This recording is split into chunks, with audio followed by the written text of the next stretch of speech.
Black Star Network is here. Oh, no punches! I'm real revolutionary right now. Support this man, Black Media. He makes sure that our stories are told. Thank you for being the voice of Black America, Roland. Stay black. I love y'all. All momentum we have now, we have to keep this going. The video looks phenomenal. See, there's a difference between Black Star Network and Black-owned media and something like CNN. You can't be Black-owned media and be scared. It's time to be smart. Bring your eyeballs home. You dig?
Today is Thursday, May 25th, 2023. Coming up on Roland Martin Unfiltered, streaming live on the Black Star Network. This is the third anniversary of the death of George Floyd. And as you can see, I'm here on Black Lives Matter Plaza. Literally no activity out here. A stark difference of what took place 3 years ago, 2 years ago. So we'll talk about this anniversary. We'll be joined by his brother, and we'll have other folks talking about today what has transpired, what has changed, what hasn't changed in America the last 3 years. It's time to bring the funk on Roland Martin Unfiltered on the Black Star Network. Let's go. He's got it. Whatever the miss, he's on it. Whatever it is, he's got the scoop, the fact, the find. And when it breaks, he's right on time and it's rolling. Best believe he's knowing. Putting it down from sports to news to politics. With entertainment just for kicks, he's rolling. It's on go, y'all. It's Roland Martin, rolling with Roland now. He's funky, he's fresh, he's real, the best, you know he's Roland Martin now.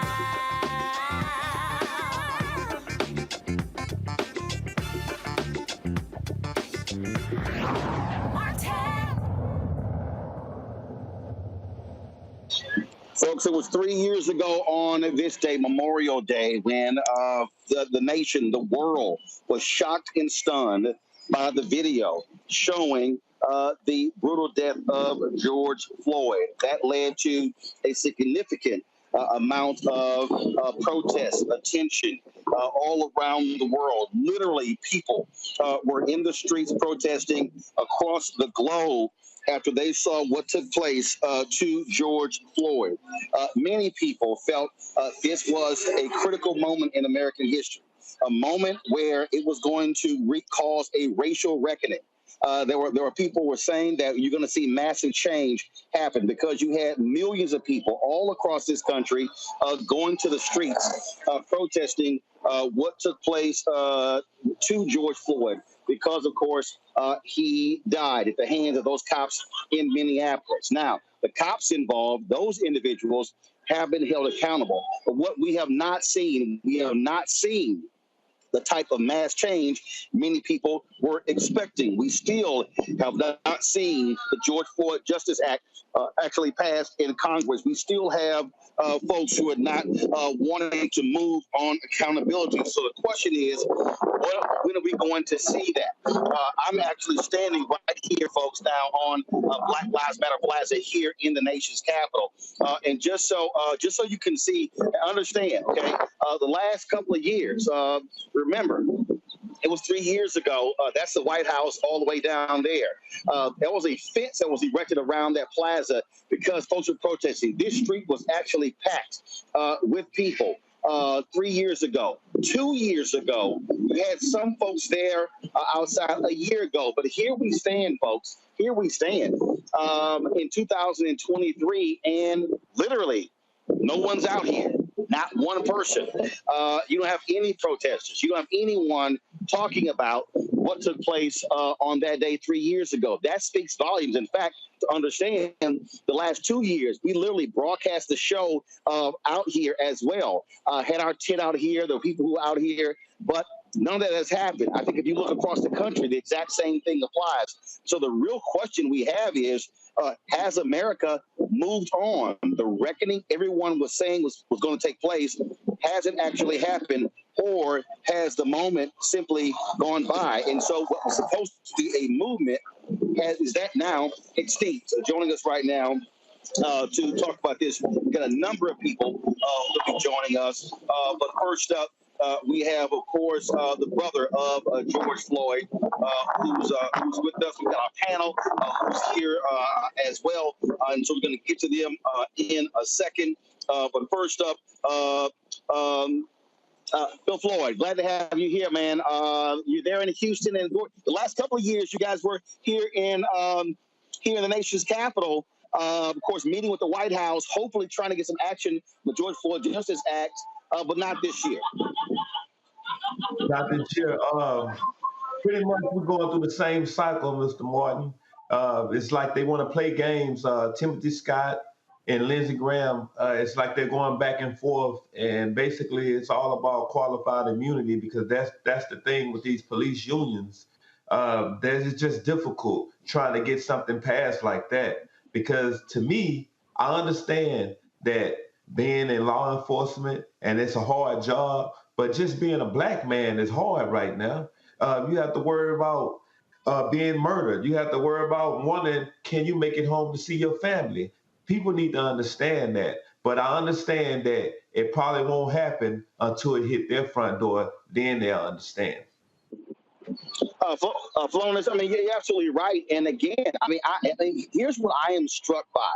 I am literally struck by the fact that no one's out here. There's not even any media out here. You don't have any of that.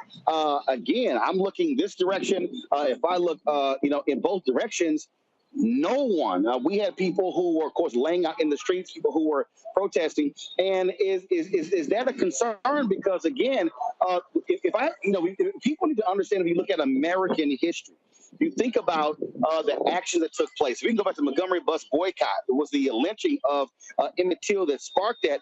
That went on 382 days. Okay, started on December 1st. Then you begin to talk about other efforts as well. It is as if folks said, "Hey, nothing got done in 1 year, 2 years, so therefore we can just sort of give up." Is it disheartening to you that millions of people took to the streets 3 years ago, and here we stand here in the nation's capital 3 years later, and not one person's out here? You know, his death took a tremendous toll on the world, and I'm gonna try my best to make sure that we can get this flame ignited again.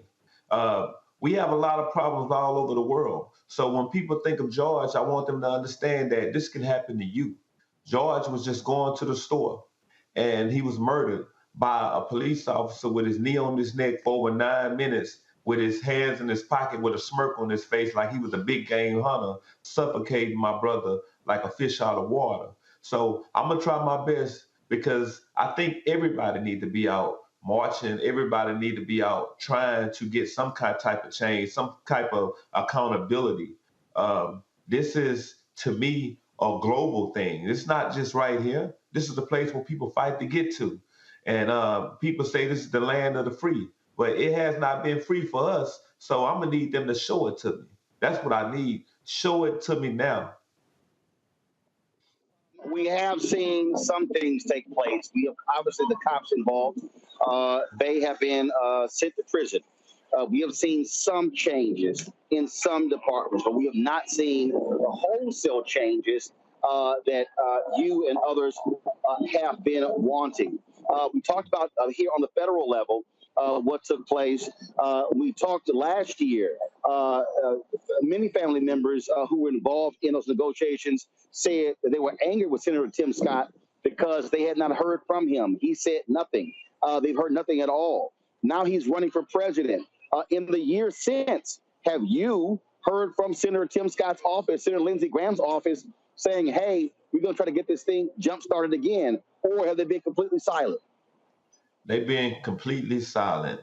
You can drop anything and you couldn't hear anything. That's the sad part about the situation. To me, if you want to be in Congress and you want to be active and you want to talk about what's going on, let's talk about what's going on. Police are killing African American people. And the fact that we have so many people that's getting out and marching, even white people are getting out and marching. That tells them that, hey, something is wrong. So my biggest concern is, how can we get this done? I'm willing to go back and negotiate or anything.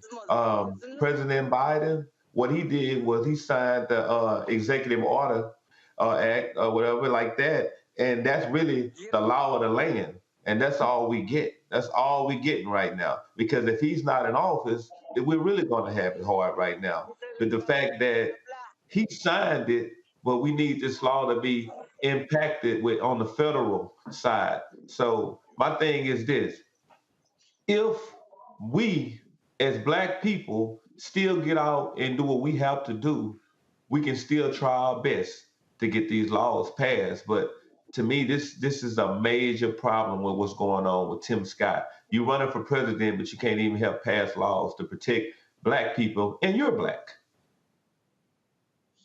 And again, he's out talking about why he wants to be president, but the reality is he has not stepped up, and it is a shock. First of all, it's not a shock that here we are, even a year later, and y'all have heard nothing from him or Senator Lindsey Graham.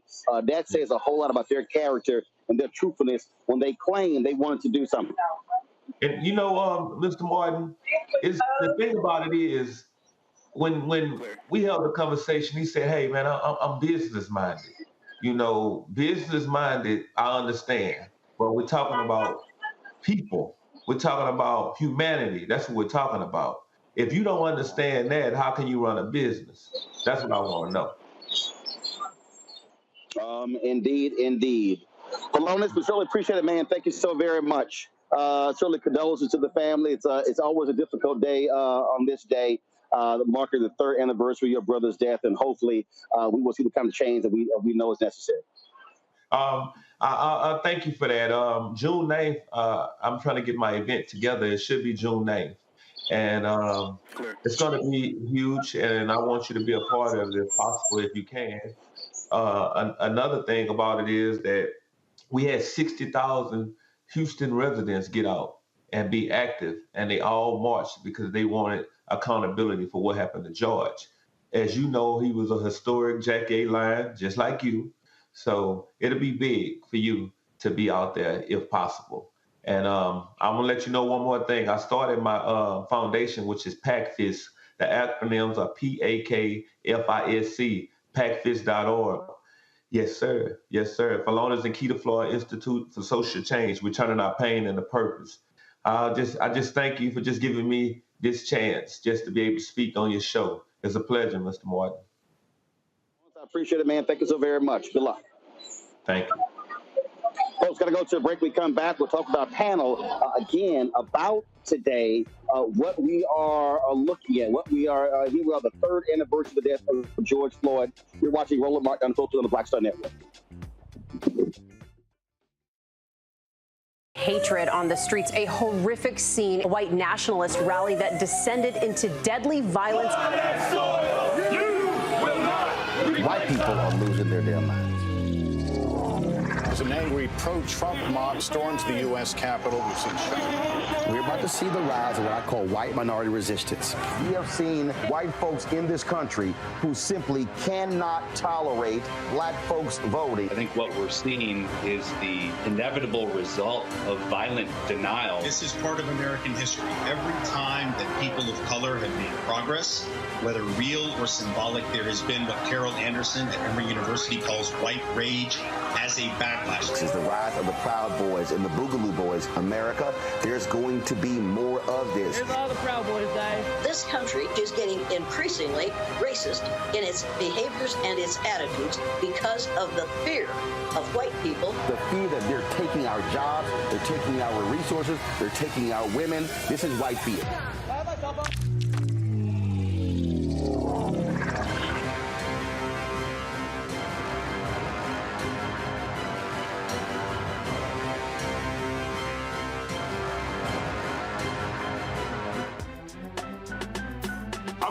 Muhammad, live from LA. And this is The Culture. The Culture is a two-way conversation. You and me. We talk about the stories, politics, the good, the bad, and the downright ugly. So join our community every day at 3 p.m. Eastern and let your voice be heard. Hey, we're all in this together. So let's talk about it and see what kind of trouble we can get into. It's The Culture. Weekdays at 3, only on the Black Star Network. Hey, I'm Deion Cole from Blackish. Hey everybody, this is your man Fred Hammond, and you're watching Roland Martin, my man, Unfiltered.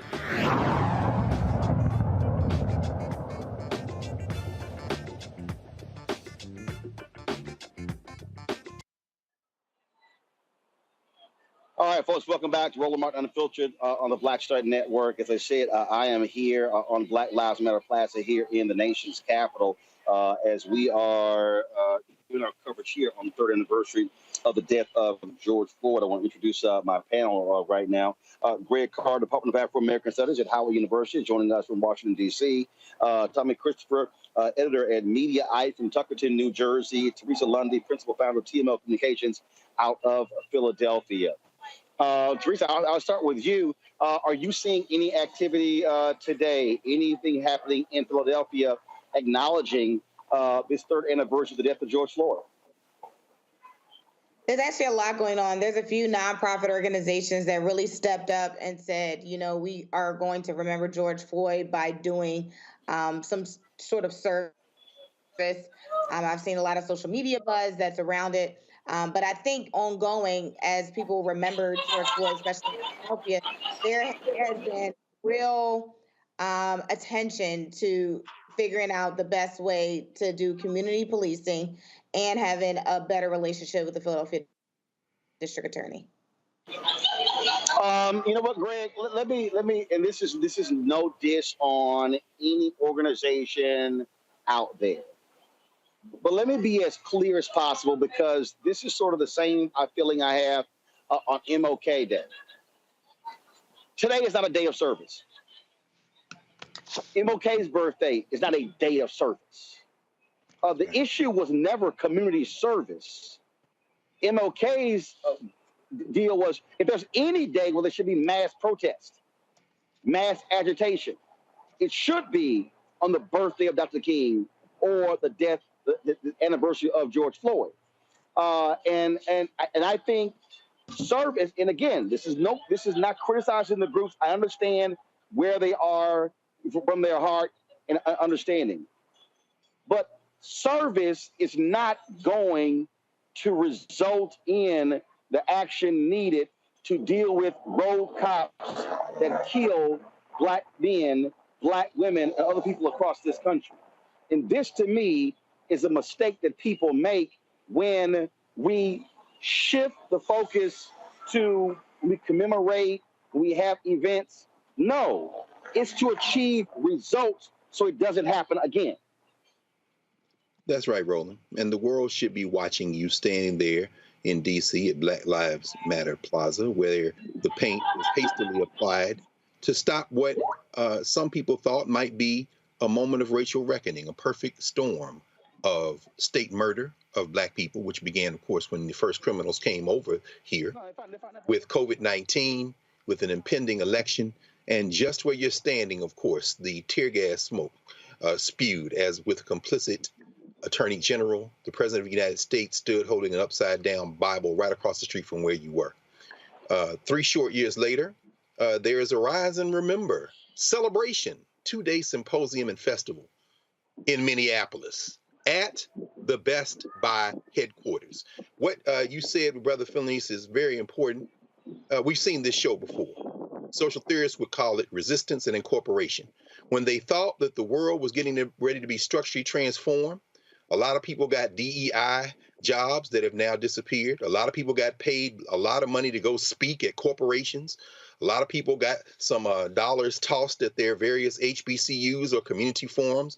And here we are 3 short years later, and the brother of George Floyd, he and his wife are announcing that they've finally got their foundation together. Seems like they've been lost in the sauce.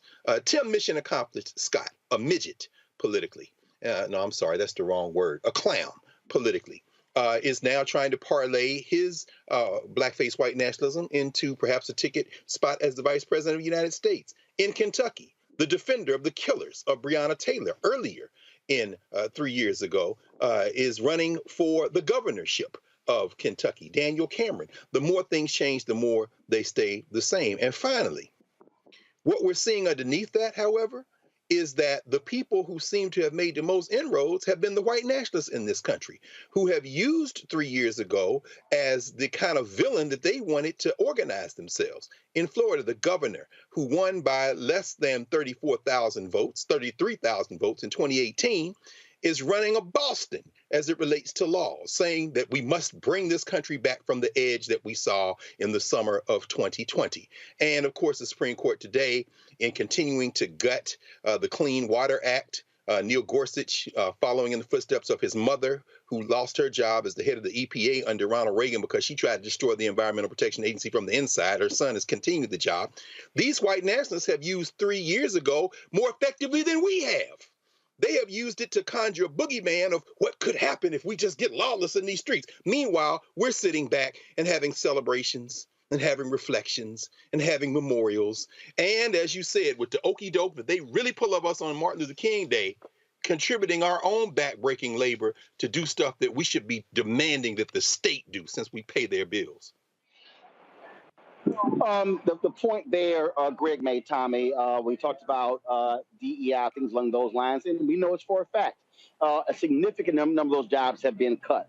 Folks are being fired. Companies are pulling back. What was a focus about for African Americans, black groups. All of a sudden, I can tell you in the ad agency, companies all of a sudden went black-owned media was being targeted. Then it went to diverse-owned media.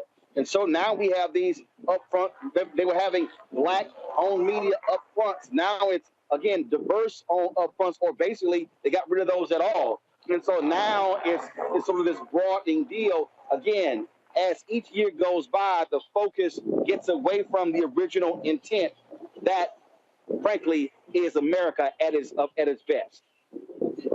Yeah. You know what? I think it's probably not a shock to anybody on this panel if I were to observe that, you know, it seems like the blacker things get, the heavier the backlash gets. And so, like you said, you know, when Black Lives Matter came to the fore, all of a sudden it's okay. You know what? Let's back off of that. Like you said, you know, it's let's talk about people of color and diversity, et cetera, and not be so pro-black. But I would like to pick up on what I guess it was you, Roland, were saying about this not being a day of service, because I find that the thing that my beat is the White House, and I've been hearing. I saw somebody on CNN today talking about how people are not satisfied with what Joe Biden has done about racial justice, and the fact of the matter is, the man had, a very slim majority in the Senate. He had the House for 2 years. He got done what he could do. But, yeah, now all he can do is do executive orders and try and get more Democrats elected. And, I hear people say, oh, is that always the answer, is just go vote? Yeah, I'm sorry, but that's the answer, because you're not going to get, with a half of a vote majority in the Senate and a minority in the House, you're just not going to get meaningful, reform. And people talk about reform. What is really needed is accountability. I say this all the time. People want to talk about funding this and training that. No, accountability. If the police know that when they do something like this, they're going to go to jail, they'll stop doing it. That's the only thing that's going to make them stop doing it. But to that particular point there, I mean, the reality is, when you talk about the voting, it's also that you look at the woman who just won the Democratic nomination for mayor of Philadelphia. She wants to bring back stop and frisk. That's exactly right. And so I mean, and so in many ways, she's sounding like Eric Adams, who's now the mayor of New York, both African American. And so here we are talking about getting rid of those things. There are black people being targeted more than anybody else, and now you got black candidates trying to bring back those very things that contribute to the problem. I want to bring in right now Brenda Goss Andrews. She's the president of the National Organization of Black Law Enforcement Executives, known as NOBLE Alexandria. And Brenda, on that point there, I mean, here we are dealing with the 3rd anniversary of George Floyd's death, talking about getting away from those things that negatively impacted black people, and you literally have candidates who are so afraid of being called soft on the crime by the right that they literally want to go back to adopt the things that got us in a lot of the trouble we're in right now, like stop and frisk. Absolutely, Roland. Thank you for having me on the show again. We must all continue to stay vigilant, because let me just say this. NOBLE was founded in 1976, and we were dealing with police brutality in D.C. and throughout the country. And that's why we were founded. And so some of the I agree with the other panelists is that accountability is key.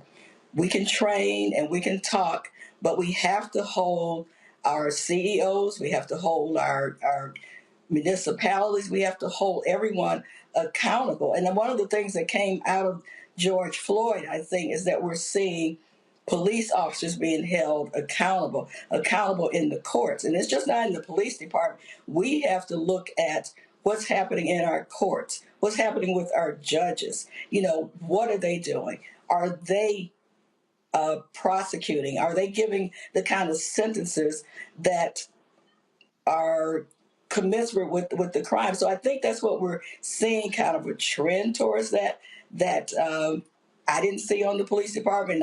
I served 30 years on the Detroit Police Department, and we didn't see officers being prosecuted. We didn't see this kind of thing. So slowly but surely, you know, we are beginning to see that, but we can't take our eye off. We have to stay vigilant. And I also agree with the other panelists is that we do have to get out and vote. If we don't get out and vote, we can't expect the kind of reforms that we need in the Black community.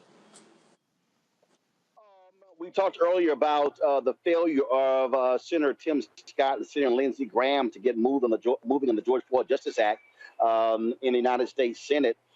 Noble was a part of those discussions. And really what you had was Senator Scott hiding behind this rogue thug sheriff in South Carolina when you had two other major law enforcement groups, including Fraternal Order Police, who were moving forward. He lied about Democrats saying they were trying to defund the police, and they said that simply was not the case. And so just share your thoughts on the failure of Republicans to act on the George Floyd Justice Act just 3 years later. Well, it was a lot of breakdown, Roland, and certainly Noble was at the forefront in terms of helping, craft and talk about some of that language in the George Floyd. So we share the disappointment of many that tried to get that in the community to get that moving. So we are still having those discussions on how we can move forward on some of those things that were in the George Floyd. But I just want to go back and reiterate is we're not happy with some of the direction that our politicians are taking, our legislators. We can only expect reform if we vote. And I think we're talking about it, but we need to talk about that more. If we don't like what they're saying, we don't like what they're doing, then we need to get out in critical masses and go to the poll. All right, then. Well, look, we certainly appreciate you joining us today, talking about these very issues. Last one word to get done. Brenda Goss Andrews, thanks a lot. Thank you for having me. Bye now.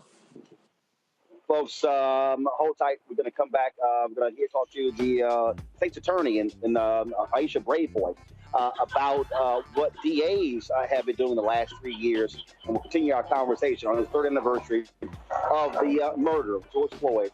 Took place 3 years ago today in Minneapolis. You're watching Roland Martin Unfiltered, the Black Star Network. Don't forget, if you're watching on YouTube, hit the like button. Also, folks, if you are watching, download the Black Star Network app, Apple phone, Android phone. And Apple phone, Android phone, Apple TV, Android TV, Roku, Amazon Fire TV, Xbox One, Samsung Smart TV. Also, support our Bring the Fun fan club. Your dollars matter. See your check and money orders. P.O. Box 57196, Washington, D.C., 20037-0196. Cash App, $RM Unfiltered. PayPal, R Martin Unfiltered. Venmo is RM Unfiltered. Zelle, Roland at RolandSMartin.com. Roland at RolandMartinUnfiltered.com. Be sure to get a copy of my book, Why Fear? How the Brown of America is Making White Folks Lose Their Minds. Available at bookstores nationwide. Download your copy on Audible. We'll be right back.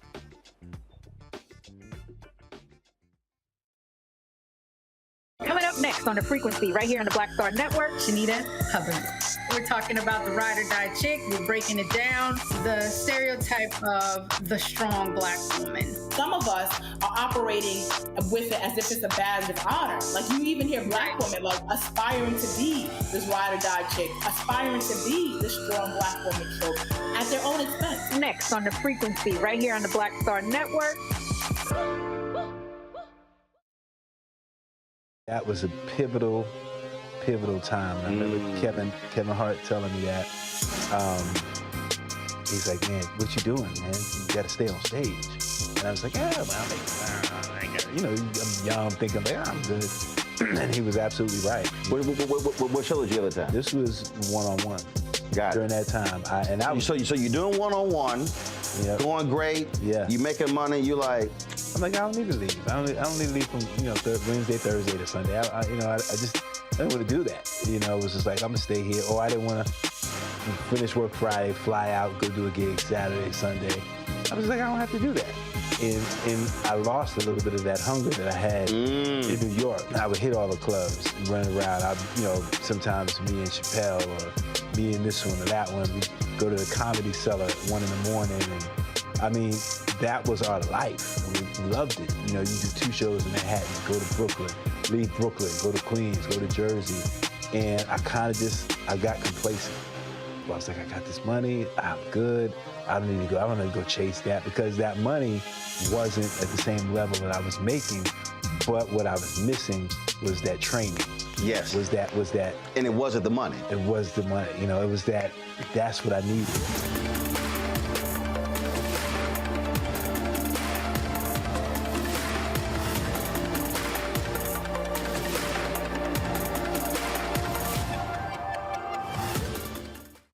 Hi, I'm LD Barge. Hey, yo, Peace World. What's going on? It's the Love King of R&B, Raheem Devon, and you're watching Roland Martin, Unfiltered.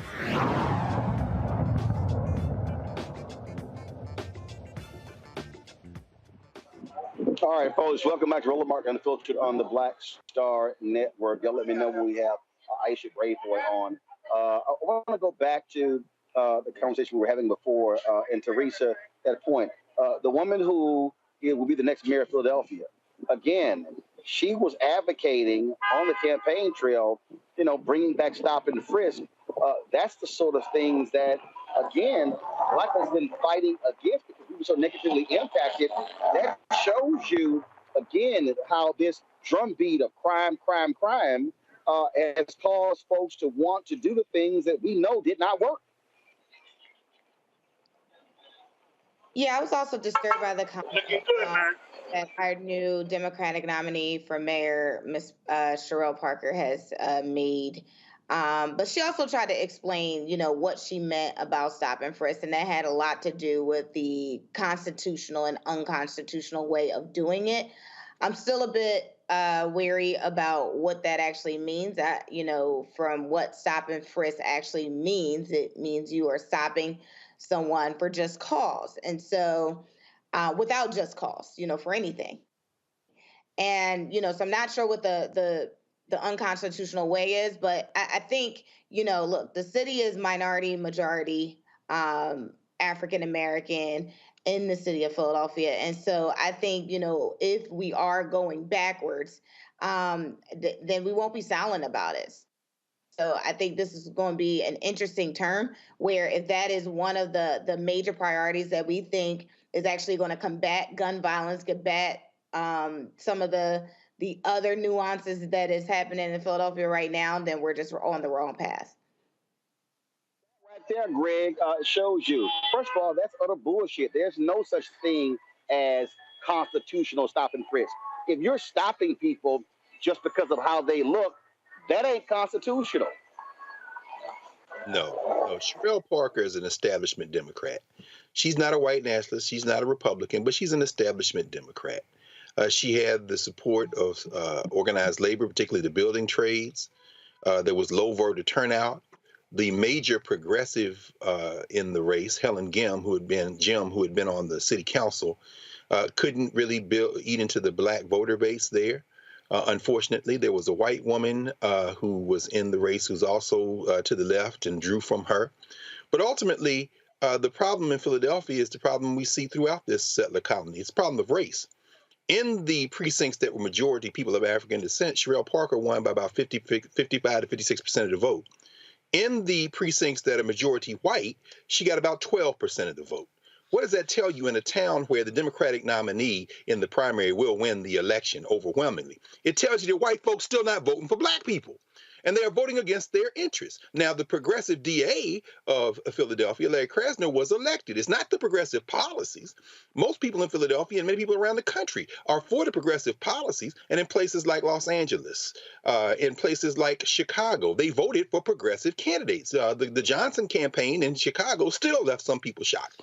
But what we have is a problem of voter engagement. You know, whether it be you, Roland, going around the country, Cliff, Latosha, everybody else, if people simply will not go out and exercise the franchise, this is what we end up with. Finally, these organized nationalists, these white nationalists, are very clear. Voter suppression is their nightmare because they understand that when we participate, we overwhelm them with our policy choices. When people thought we were going to be out in the street and destroy everything, the damn city council in Minneapolis said we're going to change the name of the police department to public safety and defund the police. Well, what happened? In the next election, many of them lost re-election, lost their campaigns. And then after the presidential election, there was an investigation launched in Minneapolis. They still waiting in Minneapolis, St. Paul, for the results of that federal investigation into policing practices in Minneapolis. What we have to understand is that we must exercise the vote, but we must also surround that as one tool in our toolbox with organizing and getting into the street and making sure that when we do go out and exercise the vote, it is backed by our political participation every day of the year. It's really quite disturbing to see that just 3 short years after George Floyd, Breonna Taylor, Ahmaud Arbery's murder, we keep piling up the names, brother. We keep piling up the names. I want to bring in right now a guest. She is a state's attorney in Prince George's County. Aisha Braveboy, glad to have you on the show. Just want to get your thoughts. 3 years later, 3 years ago, George Floyd was murdered on this day. And what we have seen, we saw progressive district attorneys holding cops accountable. But what have we seen since? We've seen them force Kim Gardner out in St. Louis. We've seen the attacks on Marilyn Mosby in Baltimore. We've seen Kim Foxx announce she's not running for re-election. We saw what happened to Aramis Ayala. Larry Krasner has been attacked, where you have Republicans there have talked about literally stripping him of his powers. And what you have is you literally have people who are actually mad that cops are being held accountable for their actions.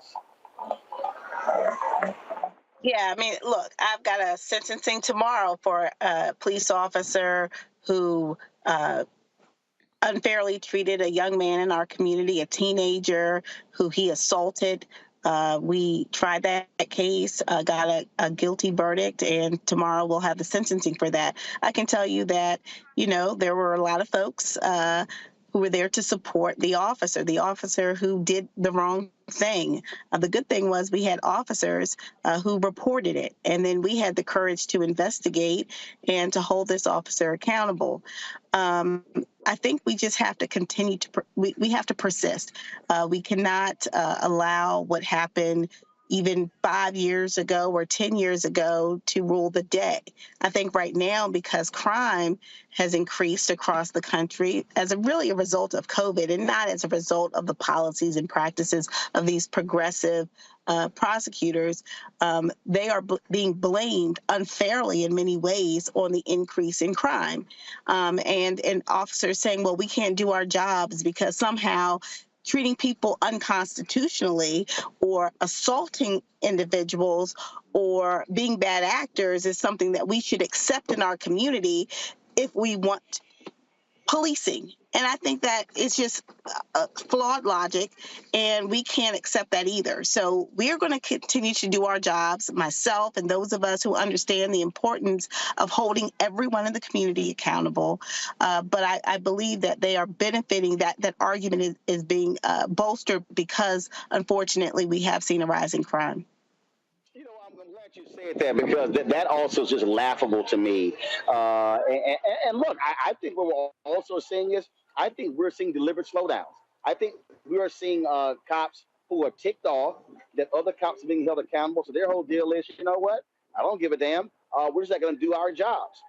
And the reality is, to listen to some of these people. I mean, look, we just did the story yesterday where these 3 cops were indicted in Jackson, Mississippi. The police chief literally, when that case initially came up with Keith Muriel, he said, "Oh, it was a medical emergency." The dash cam video, the body camera video showed that was not the case. That's why they did not want to release it. And so this was a black police chief who was defending these cops who tased a black man 80 times. Wow. And the man died as a result. And again, and so here we are. Last year, Samuel Singaway, with his own reporting, showed that more people were killed by cops last year than any other time in American history. So the question I pose to you is, what really has changed in the 3 years after the death of George Floyd? Well, I think there have been a lot of changes. I think there have been a lot of policies that have been put in place. I think if we look just at body-worn camera policies across the country, we're seeing more and more law enforcement agencies utilizing body-worn cameras, and they have been very helpful in the prosecution of cases where we can prove that officers have, acted badly in an incident. I'll give you one example. We had an incident that was caught on body camera where an officer had assaulted an arrestee and then placed him upside down in his police vehicle, upside down. And then when he finally got to his destination, he drug him out like a sack of trash, where the gentleman hit his head on the cement. I mean, this was horrific, and we were able to use that evidence in the prosecution of the case against the officer. So I think body-worn cameras is a huge game changer. I think that across the country, we've seen more transparency in policing. Here in Maryland, we've got rid of the Law Enforcement Officers Bill of Rights, and so now law enforcement officers are treated like others when they are charged or suspected of committing a crime. So there have been good changes. I think at the national level, unfortunately, we have not seen those changes, which were promised but not delivered. And we're hopeful that we see that, the top of our government, our national government, really set that standard. But until they do, states like Maryland are leading the way. Well, again, I think that it certainly has raised the consciousness of some different people. But I'll be honest, I think what this also has done is caused a lot of these white parents to really be scared to death of their white children being conscious. My book, White Fear, I talk about that. What we're seeing right now in this country, the attacks on progressive DAs, the changes in laws, this is a result of people who are angry about the demands for equity and equality and justice in the aftermath of the death of George Floyd. Look, we are all humans. We all have to be treated with dignity, regardless of what race or gender or socioeconomic status. I mean, we have rights in this country, and prosecutors like me, we believe that rights apply to every single person. And my job, and I think the way that I can help this movement, is to continue to do my job. And so prosecutors who have taken a stand for the people, really, and against structural racism, against overreach by law enforcement, against brutality, we just have to stand our ground. We have to stand our ground. And I think that's the way in which we have to move in the future. But there will always be criticism. There will always be people who don't want to see change, but change is happening. I think that's probably why you're seeing a lot of the backlash, because they're seeing the change too. They're being held more responsible. A lot of their police records are no longer private or they can be published. The public can know about incidents of wrongdoing by the officers. So I think things are changing, and what we're seeing is just, in some instances, again, I have to say, I've been working with law enforcement for about 5 years, so I can tell you that the vast majority, honestly, are really good officers. At least I can speak for my county. But you do have groups and pockets within police departments that are bad actors. The question is, are they going to be protected? And oftentimes, even good officers protect bad officers. And that's, to me, wrong. You can't know what's right, know what you should be doing, know that you should be speaking out against and standing up against officers who are doing the wrong thing, disrespecting the badge, disrespecting the department and the community, and stand silent. The fortunate thing is we've had officers who have stepped up, which is why we've had successful prosecutions for the last 4 years against officers who were doing the wrong thing. But more of that needs to happen across this country.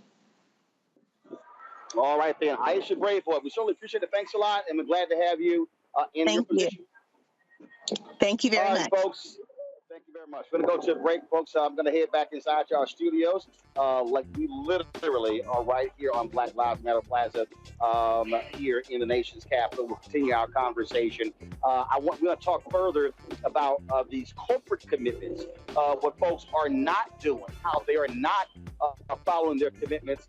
That was a whole bunch of hot air. We heard from many corporations. Billions of commitments were made. A lot of that money has not been spent 3 years later. What should happen next? We'll continue that discussion right here on Roland Martin Unfiltered from the Black Star Network. Please support us in what we do. If you're watching on YouTube, hit that like button, folks. Also, we want you to also download the Black Star Network app. So let me just show you right here, folks. I got my iPhone out right now. Come back to me. Anthony, come back to me. So again, folks, I got the Black Star Network app right here on my phone. All you got to do is just simply, it's free. It's free. That's all you got to do, y'all. It's free. Just register. That's all you got to do. And so please do so. Download the Black Star Network app, Apple phone, Android phone, Apple TV, Android TV, Roku, Amazon Fire TV, Xbox One, Samsung Smart TV. You can also join our Bring the Funk fan club. Senior checking money orders. P.O. Box 57196. Washington, D.C. 20037-0196. Cash App, $RM Unfiltered. PayPal, R Martin Unfiltered. Venmo is RM Unfiltered. Zelle is Roland@RolandSMartin.com. Roland@RolandMartinUnfiltered.com.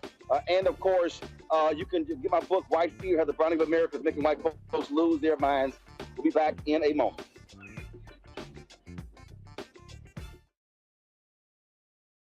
On the next Get Wealthy with me, Deborah Owens, America's Wealth Coach, the wealth gap has literally not changed in over 50 years, according to the Federal Reserve. On the next Get Wealthy, I'm excited to chat with Jim Castleberry, CEO of Known Holdings. They have created a platform, an ecosystem to bring resources to Blacks and people of color so they can scale their business. Even though we've had several examples of African Americans and other people of color being able to be successful, we still aren't seeing the mass level of us being lifted up. That's right here on Get Wealthy, only on Black Star Network. On a next, A Balanced Life with me, Dr. Jackie, the necessity of believing in things you can't see. It's called faith. It comes in all shapes and sizes, and it's powerful. And it's a big part of being able to live a balanced life. The valley I experienced being a cancer survivor was one where my footing was completely unstable. I had no idea what to do. And in that instance of not knowing what to do, I had to rely on faith. That's all next on A Balanced Life, only on Black Star Network. Hi, I'm Gavin Houston. Hey, what's up, y'all? It's your boy Jacob Lattimore, and you're now watching Roland Martin right now.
All right, folks, welcome back to Roland Martin Unfiltered here on the Black Star Network. Joining us right now is Cliff Albright, co-founder of Black Voters Matter, joining us from Atlanta. Cliff, 3 years ago, George Floyd was murdered by cops in Minneapolis. Folks were actually shocked and stunned to see that video, see the life snuffed out of his body. It led to millions of people taking to the streets in Minneapolis, in Los Angeles, in Houston, in Dallas, in D.C., in New York City, Atlanta, all across the country, all across the globe.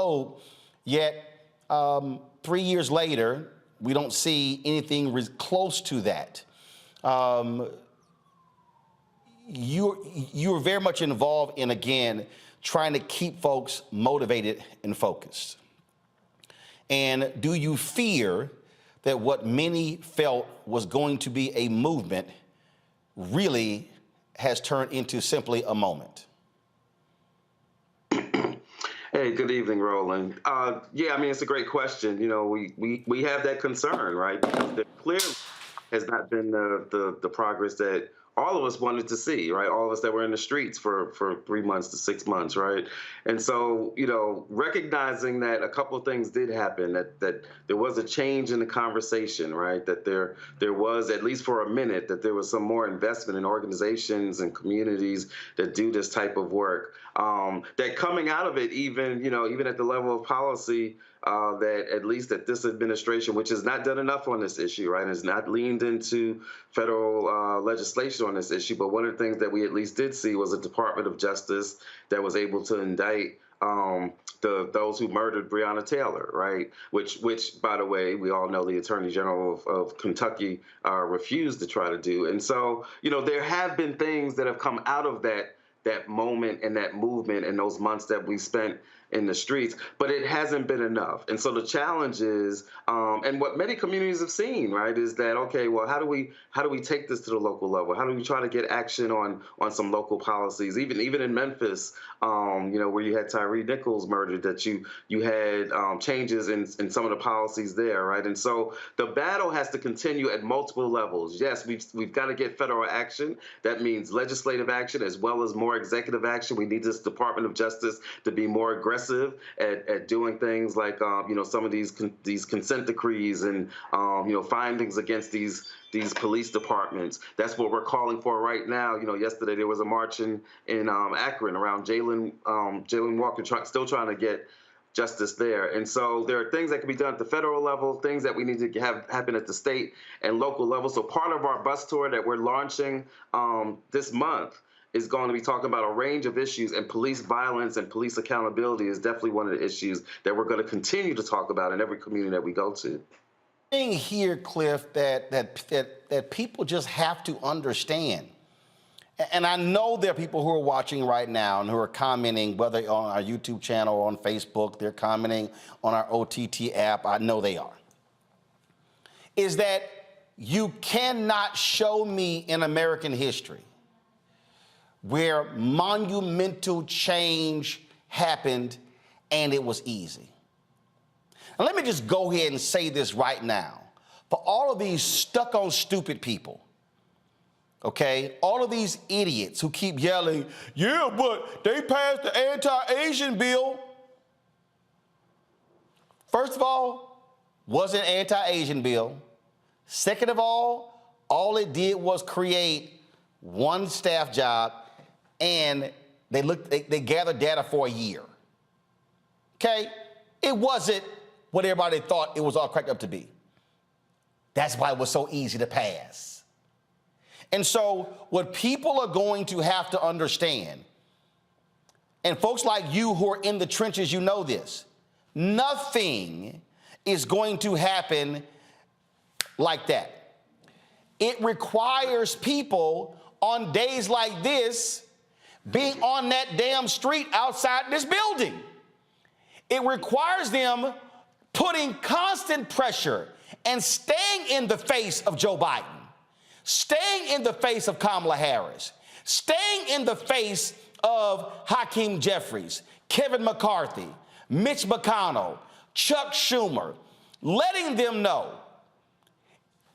on this day, there should have been folks flooding Capitol Hill saying, where's the bill?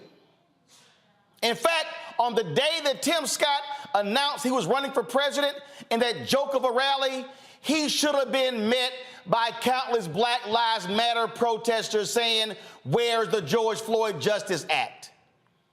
And so for people who walked out there and they protested for one day or two, we need them still in the game, because this ain't gonna be easy.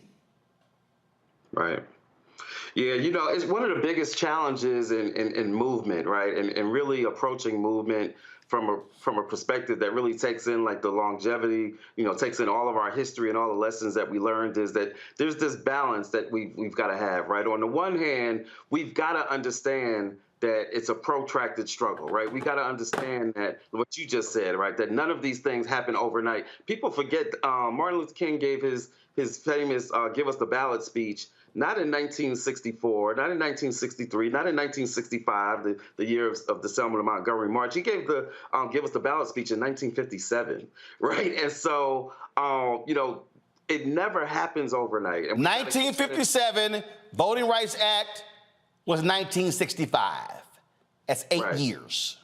That's 8 years, and that's 8 years of constant struggle, right? And so we got to keep that in mind, that this is long-term movement that we're talking about. And not just to keep that in mind in terms of understanding our opposition and strategies, just for our own sanity, for our own sustainability, we got to keep that in mind. But the flip side is this: there's also got to be a sense of urgency, right? Because if all we do is think about, oh, well, it's just long term, and we don't have some type of sense of urgency, to your point, that we need to be doing these things every day, right? Every opportunity we get, we need to be reminding them that we still don't have federal legislation to deal with police violence. We need to remind them that every day and be urgent about it and be consistent about it. But we've also got to keep in mind that it's a long-term struggle, because that when you have that mindset, it is able to balance those two things, then you're able to take advantage of the victories that you have along the way.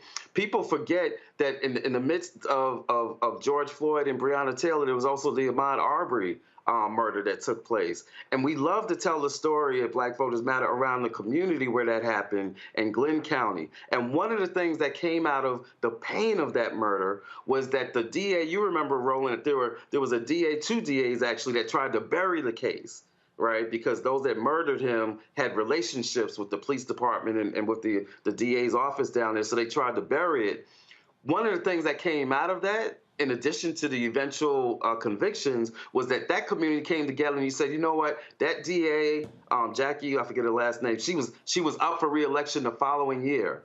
And so it took a year for them to get there, but they got rid of her. Yep. She lost her job, right? Because the people were able to take that moment and turn it into a movement that was seeking to get not just justice for Ahmaud, but also justice for that entire community. That takes time. You look at Ferguson and St. Louis, right? And the things that have happened after Ferguson, progressive DAs and a progressive mayor that was unapologetic about dealing and raising the issue of police violence.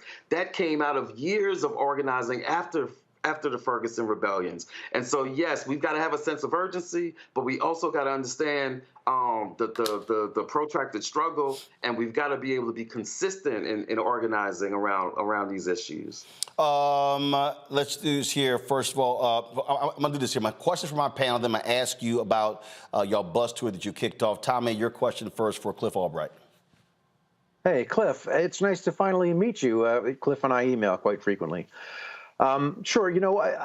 I guess I wanted to ask you, I know that folks, a lot of people who are supporters of the president get upset with you and your group for applying pressure the way you do. And I understand that that's an activist job, is to apply pressure. But, credit where credit's due.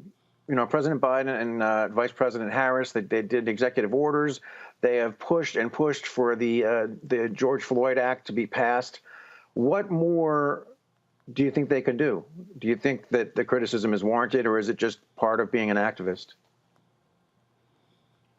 Yeah, no, I think that's a great question. I think certainly, you got to give credit where credit's due. And, I've talked about the things that this administration has done. I talked about the president's State of the Union speech and how I was glad that after he talked about the murder of Tyree Nichols and talked about Black families that have to have the talk with our children, right? And many of us were sitting there waiting because we felt like there was a but coming up, that at any moment he was going to say, but we need more cops. And he never said that in that particular speech, right? And so, you know, we've given credit where credit is due. It's funny, we got a lot of people that criticize us for thinking that we're just tools of Democratic candidates, and then we get some folks that criticize us, saying that we criticize Democratic candidates too much and the president too much, right? And I think the truth has always got to be somewhere in the middle on that, right? That you've got to push, but as you said, you got to give credit where credit's due. So your question though is some of the criticism, does some of it have merit? And I think the reality is that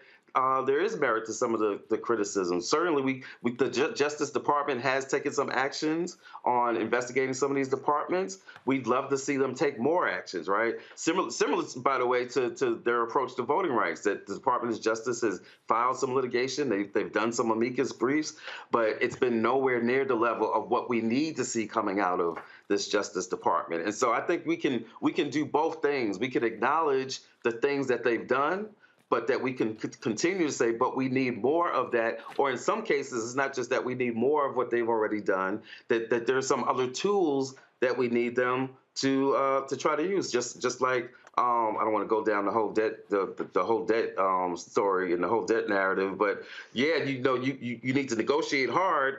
But at some point, you might need to use the 14th Amendment. You've got to use the tools that you got at your disposal. And that's the pushing that you often hear from activists on this administration. It's not that this administration isn't doing anything, and it's not that we're naive about the nature of Congress, especially now after the change in the House. So it's not that we're naive about that, but we still believe and we still know that there are some tools that have been left on the table, and we need them to use every tool at their disposal, because guess what? Those on the other side, those that are anti-Black, those like DeSantis and others, they're not shy about using every tool that they have at their disposal.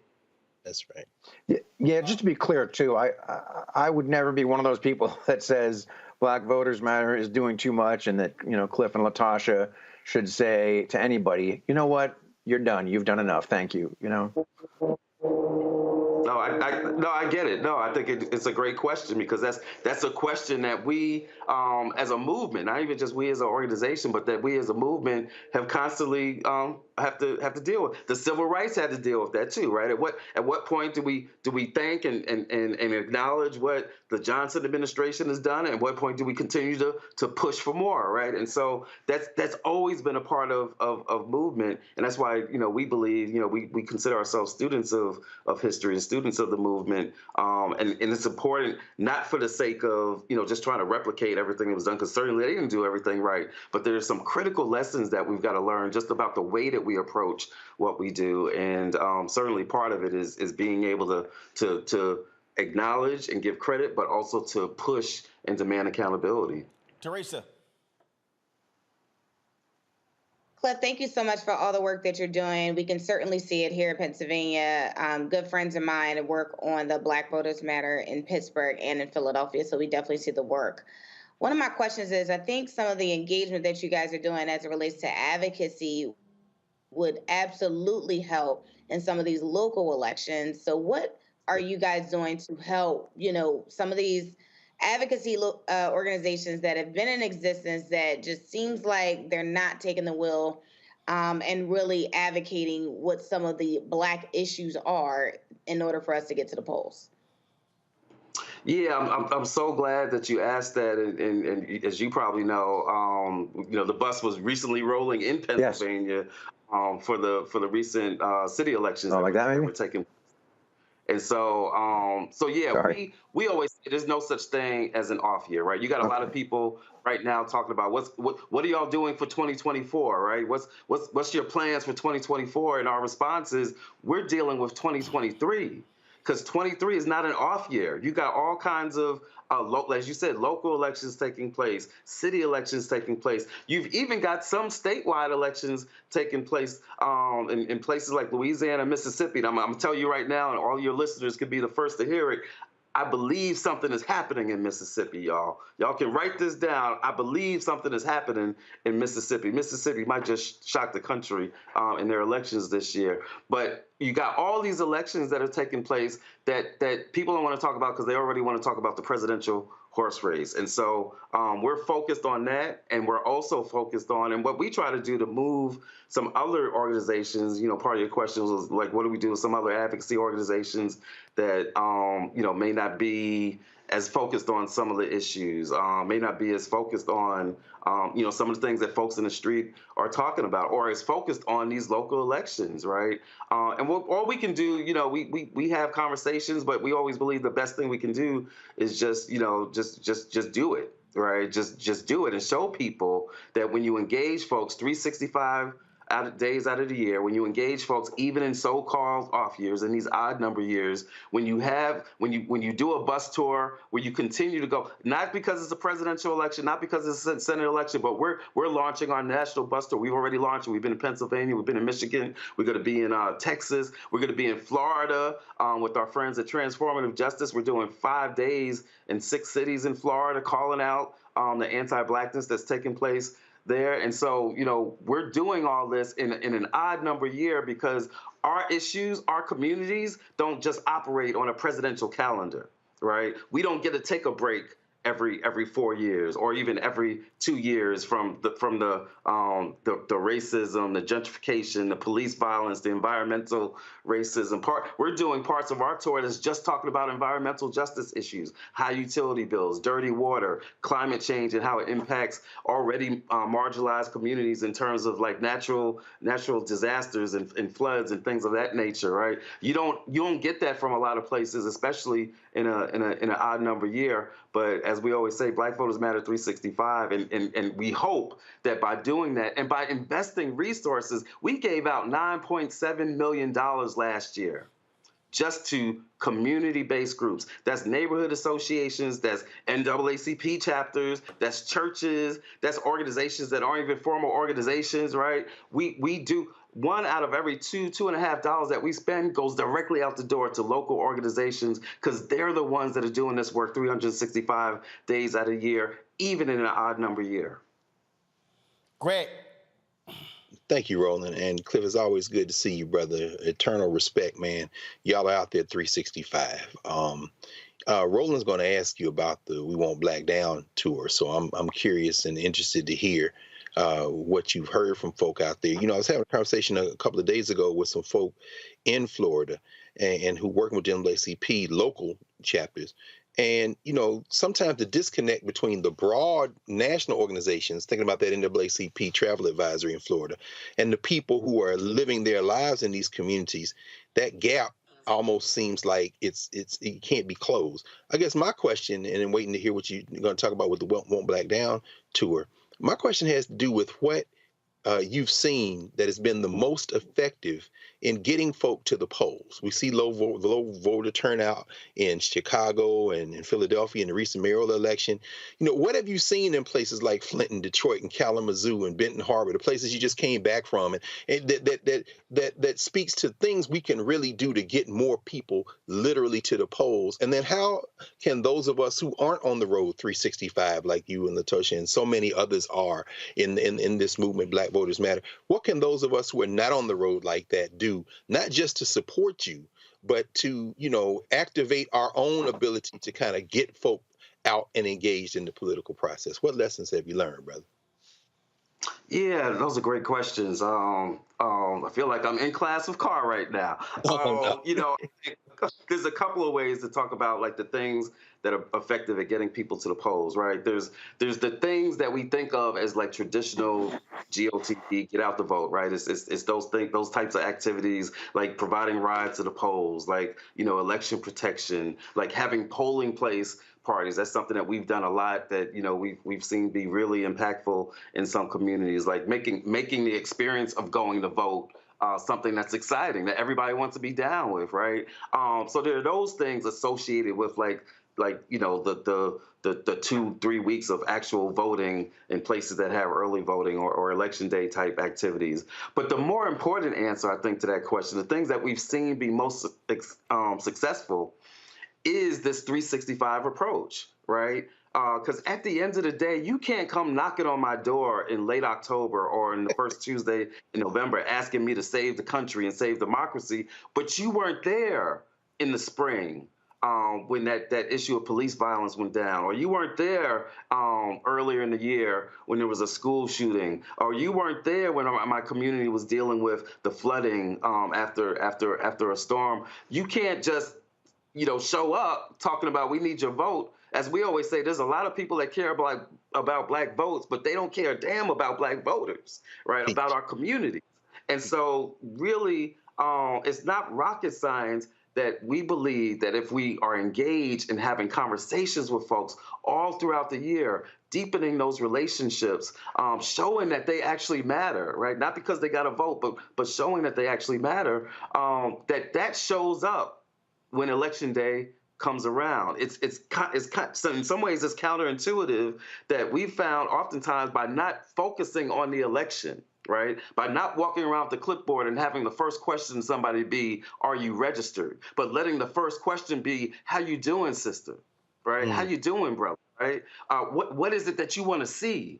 That asking that question instead of the are you registered question, that you can actually wind up getting more people registered or getting more people to turn out. It's counterintuitive, but we have seen it work time after time, place after place, year after year after year. In terms of what people can do, again, a great question, because one of our beliefs, and I say it all the time, everybody's an organizer. Everybody's got a role to play. Not everybody's going to give the speech. Not everybody's going to, do what Roland does. Not everybody's going to be a master educator like you. But everybody's got a role to play. It might be to cook some food. It might be to do some artwork for the flyers. It might be providing some music and culture at the events. It might just be sending a text message to 5 friends, telling them about what's down, forwarding the election information, forwarding something. And so everybody's got a role to play. We always say, if you see somebody wearing a Black Voters Matter shirt, it's not just because we give them out willy-nilly. It's because everybody that's wearing it has done something. We don't give that shirt out unless somebody sends us a text, and when we forward them information, a flyer, a protest, election info, that they have to forward it to 5 friends and family. I always say, you send it to 5 people you like, send it to 5 people you don't like, but send it to 5 people. Everybody's got a role to play in this thing, and when we believe that, Ella Baker used to say, show people the light, and they will give people a light, and they will find a way, right? We believe that everybody's got a role to play. And when we can communicate to people, including when we roll through their community in a big old black bus, the blackest bus in America, and really make them feel that they got something to say and that they got some power that they can help us utilize in our communities, that changes things. So everybody, if you want to get involved, if you want to forward something to your 5 friends, if you want to contribute in some way, the best thing to do is to follow us on our social media, Black Voters MTR. Send us a text, We Matter, to 25225. We Matter to 25225. Be on the lookout for the Blackest Bus in America coming to your city, to your state. We're going to be going to about at least 14 states over the next 4 months or so. And so, just connect with us. And we always try to find things that people can do so that they can get involved, because everybody's got a role to play. All right, Cliff Albright, we surely appreciate it. Thanks a lot. And I got a lot of those shirts. And a couple of hats too, I think. I got the shirts, hat, mask, all of that. So I've been putting in that Black Voters. Matter of fact, we got y'all haven't been here. Y'all think I'm lying.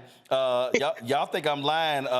Just so everybody at home, just so y'all understand how we roll in terms of Black Voters Matter, and also, unlike a lot of other people, they have been big supporters of this show as well, and financial as well. So let me see if I get this here. Okay, let me see if I can get this straight. All right, I'm trying to get the Roku device here. I want to show y'all, because see, y'all think I'm joking in terms of how we roll here when it comes to Black Voters Matter. Let's see here, Anthony. I don't know why it's not acting right. My camera. We got to get you to dashiki. I don't know if we got you to dashiki yet, Ro. No, I ain't got that. Hold on, I ain't got that one. Y'all. I know, and Greg Carr sitting there going like, hold up, y'all got a Black Voters Matter dashiki? I just texted you now, baby. What? He like, they got a Black Voters Matter dashiki? All right, I'm gonna show y'all here. Anthony, you can go here just so y'all check this out. So just if y'all think I'm joking, about where we stand when it comes to, okay, boom. What does that say right there? Black voters matter. That's one of the murals right here in our Black Star Network studio. Just so y'all know how we roll. Cliff Albright, I appreciate it, man. Tell Latasha I said what's up. I will. Love you, brother. My brother, love you as well. All right, gotta go to a break, y'all. We'll be back. Roland Martin Unfiltered on the blackest show out here, Black Star Network. Support us in what we do. Your dollars absolutely matter. Y'all, we can't do this if you don't support us. I'm out here wearing these advertisers out. But trust me, it is not an easy task to get them to support black-owned media. And so, again, send your check and money orders to P.O. Box 57196, Washington, D.C., 20037-0196. Cash App, $RM Unfiltered. PayPal, R Martin Unfiltered. Venmo is RM Unfiltered. Zelle, Roland at RolandSMartin.com. Roland at RolandMartinUnfiltered.com. And, of course, download our app. Black Star Network app, Apple phone, Android phone, Apple TV, Android TV, Roku, Amazon Fire TV, Xbox One, Samsung Smart TV. We'll be right back.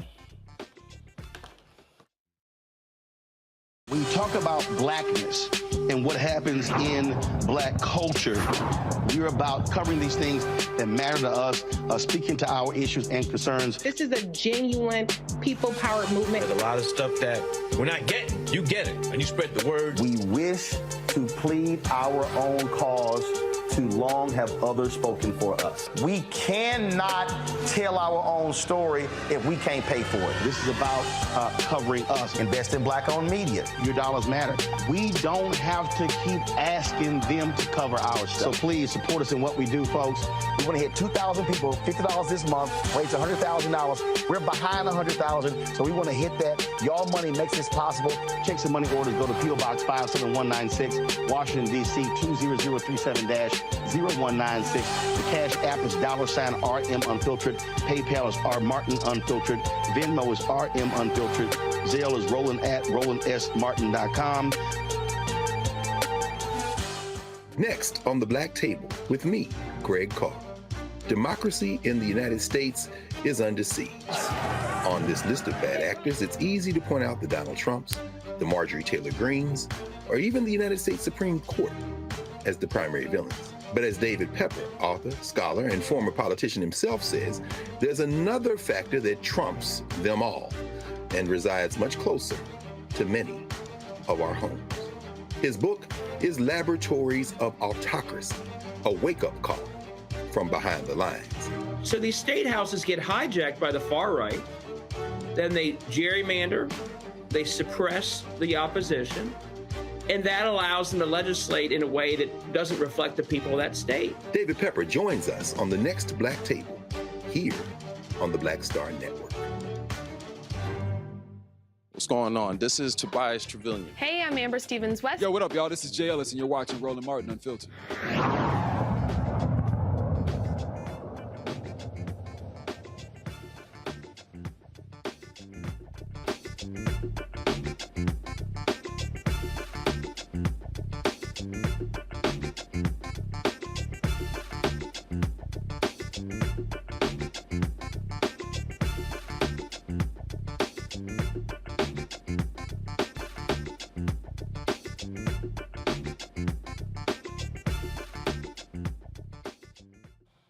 So a North Carolina judge criticizes a controversial arrest of Devon Whitmire, a black man, saying the white officers didn't act appropriately by grabbing him without giving him a chance to submit and putting his arms across his face, then across his neck when he was handcuffed on the ground. The video you're about to see is quite disturbing.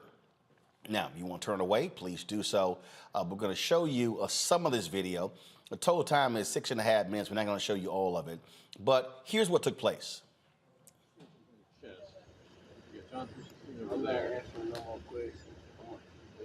All right, so here's what's up. So they're confirming it right now, but based on your tattoos, we know who you are, and you do have a open warrant for your arrest. So that's confirmed, then you... Okay, well, can y'all make up like you want to off here? What you gonna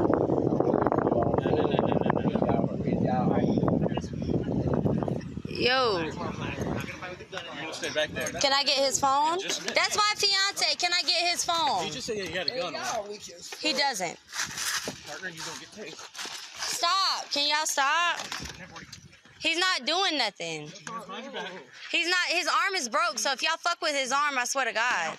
I got all this on tape. Yo, what the fuck?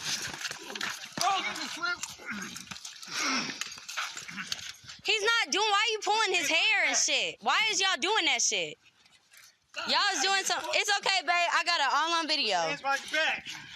I got it all on video, babe. I got you. All right, folks, joining me from Asheville, North Carolina is activist Michael Hayes. So, Michael, here's the first thing. Why was he arrested? So, he was arrested because there was a warrant taken out on him for communicating a threat. Okay. So, that requires 3 cops to essentially tackle him and bring him to the ground.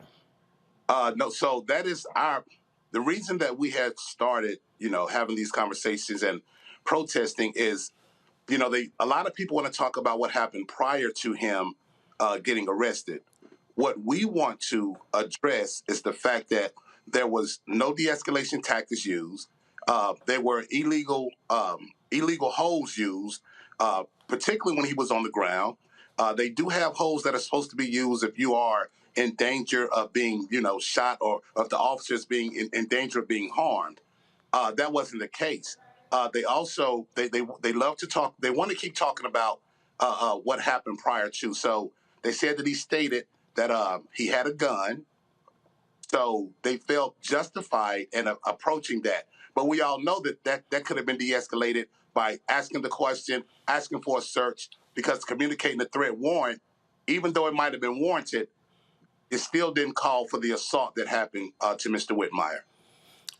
So this judge weighs in by saying, "What the hell?" It's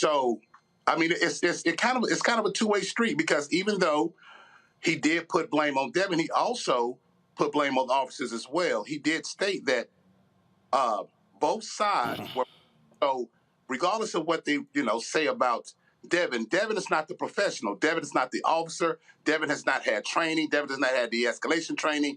And then, speaking on behalf of his mother, there are other mitigating factors that they didn't even address, and that they could have handled the situation much different than it happened. Well, I mean, it goes to show you what often happens with a lot of these cops when it involves somebody black. I mean, they would immediately resort to force.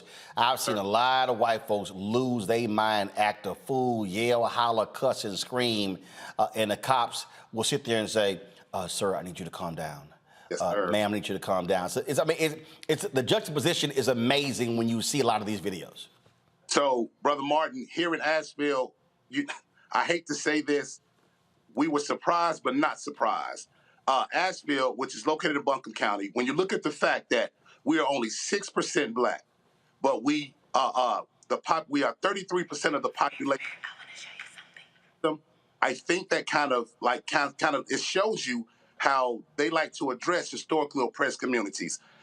So my father used to say, if you don't know your history, if you don't know what happened, you don't know where you're going. If you don't know where you've been, you don't know where you're going, and they'll continue to do the same thing. This has happened in Asheville before. The brutality from the police, the violence from the police has happened before, and we can talk about the structure and the system, but I think as a community, it is imperative that we say something now, because they love to keep bringing up Mr. Whitmire's past, the allegations, the things like that. So as we address what's going on now to prevent what's going on later, we're talking about coming up with solutions that are in a collective manner, in a collaborative manner, and really to address the fact police have biases, they have lack of training, and we understand that that's a state thing that we have to recognize that some of these things have to happen in the state. But as far as our community goes here in Asheville, North Carolina, we just want to make sure that our community pulls together. We utilize, the information that we already have. We utilize resources that are already there for our community to stand up. Because one part about the video, you saw the community come out and have their say And, some people say, well, that escalated the situation. What I saw is it deterred the officers from further causing that young man harm. And that's what we need to do as a community. We need to stand together and make sure that we stand firm on our release, but also train folks in our community so that this doesn't happen again. Indeed. Michael Hayes, we surely appreciate it, man. Thank you so very much. Thank you for having me, sir. I greatly appreciate it. And hopefully you guys will keep following this. All right, we'll do. Folks, today the White House released a video marking the 3rd anniversary of the death of George Floyd. Here's that video.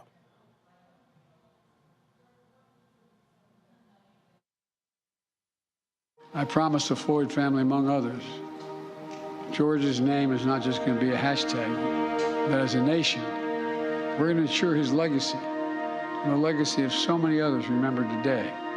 It's not about their death, but what we do in their memory that matters. The purpose.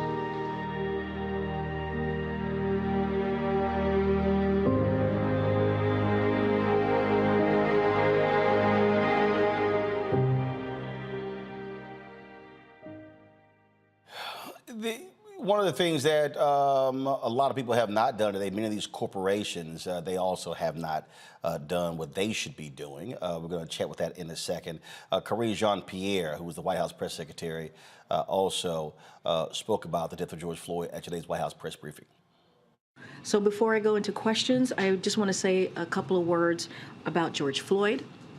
Today, 3 years after the murder of George Floyd, President Biden paid tribute to George Floyd, his family, and advocates who have fought tirelessly for reform and accountability measures. This morning, the president also vetoed a congressional Republican-led disapproval resolution that would have nullified crucial police reforms, many enacted in the District of Columbia on an emergency basis in 2020 after George Floyd's murder, such as banning chokeholds, setting important restrictions on use of force and deadly force, improving access to body-worn camera recordings, and requiring officer training on de-escalation and use of force. The president has repeatedly said we have an obligation to make sure that all people, all Americans are safe, and that public safety depends on public trust. It is a core policy of this administration to provide law enforcement the resources they need for effective accountability, community policing. And that's why last year the president signed an executive order on advancing effective accountability, accountable policing, and criminal justice practices to enhance public trust, public safety, which requires federal law enforcement agencies to do the following: ban chokeholds, restrict no-knock warrants, mandate the use of body-worn cameras, implement stronger use of force policies, provide de-escalation training, submit use of force data to the FBI's use of force data collection, submit officer misconduct records into a new national database, and restrict the transfer of military equipment to local enforcement agencies. The administration has made significant progress implementing these goals as detailed in a White House fact sheet issued just this morning. But we know that achieving comprehensive and lasting change at the state and local levels requires Congress to act. So today, once again, President Biden is urging Congress to pass meaningful reform legislation, including the George Floyd Justice in Policing Act. It is up to Congress to send this to his desk, and once they do, he will sign this law. So the thing that we are still looking at here is we're still looking at how all these different corporations out here made all these different promises, not being held accountable. Yesterday, I told you what Mark Morial, president and CEO of the National Urban League, said when these companies, they should be held to account. I want to talk about that when we come back because, again, that doesn't happen unless there's pressure. Let me just be real clear, y'all. See, some of y'all been asking me, man, why you go so hard on these people when it comes to black-owned advertising? Because they ain't doing what they supposed to do unless they feel this heat. You cannot show me in American history where America and corporate America did the right thing because it was the right thing. Rarely has it happened. Rarely. Most of the time, it's because of black pressure? We're going to discuss that next, right here on Roland Martin Unfiltered on the Black Star Network. On the next Get Wealthy with me, Deborah Owens, America's Wealth Coach, the wealth gap has literally not changed in over 50 years, according to the Federal Reserve. On the next Get Wealthy, I'm excited to chat with Jim Castleberry, CEO of Known Holdings. They have created a platform, an ecosystem to bring resources to Blacks and people of color so they can scale their business. Even though we've had several examples of African Americans and other people of color being able to be successful, we still aren't seeing the mass level of us being lifted up. That's right here on Get Wealthy, only on Black Star Network.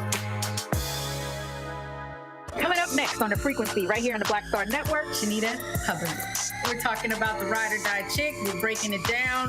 The stereotype of the strong Black woman. Some of us are operating with it as if it's a badge of honor. Like you even hear Black women like aspiring to be this ride or die chick, aspiring to be this strong Black woman trope at their own expense. Next on The Frequency, right here on the Black Star Network. I'm Faraji Muhammad, live from LA. And this is The Culture. The Culture is a two-way conversation. You and me. We talk about the stories, politics, the good, the bad, and the downright ugly. So join our community every day at 3 p.m. Eastern and let your voice be heard. Hey, we're all in this together. So let's talk about it and see what kind of trouble we can get into. It's The Culture, weekdays at 3, only on the Black Star Network. This is Diala Riddle. What's up, y'all? I'm Will Packer. I'm Chrisette Michelle. Hi, I'm Chaley Rose, and you're watching Roland Martin Unfiltered.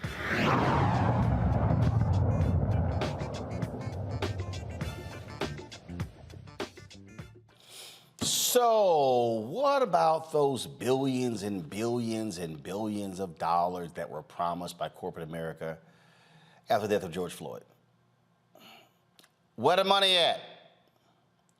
It is an important question because, Teresa, what it says is that we got to put folks in check and say, you're not going to pimp us in the moment and then make claims what you want to do, and then you don't actually follow through and do it.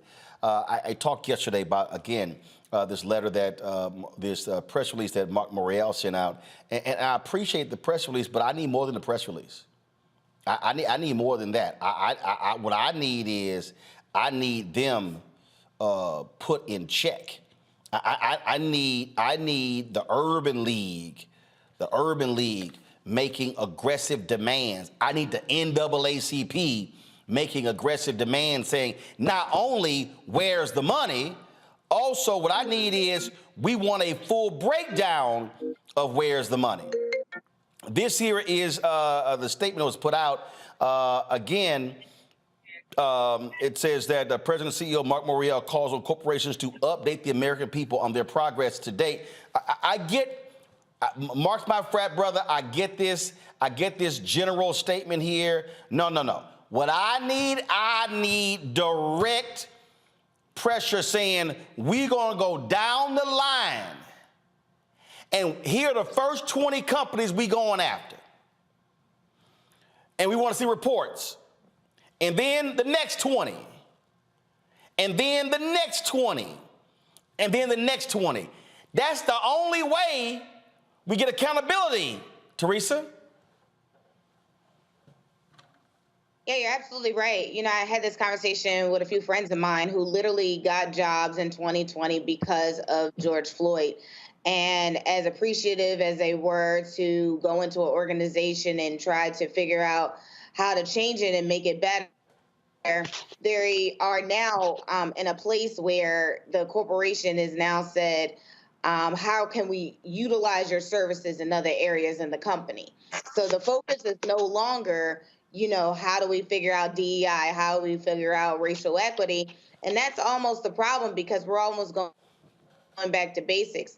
And so when companies and corporations and, you know, try to figure out, you know, why their consumers is not doing what they need to do in order to buy their product or to be supportive is because their dollars aren't being spent. It's the same thing you've been saying since the beginning, Roland, but you can see that change. If it hasn't been spent with Black and brown communities, then you will, obviously the corporation fails, but also the entire mission of why they even started it also fails. Go to my iPad, Anthony. I mean, look at this right here, Tommy. And this is how it's all over the place.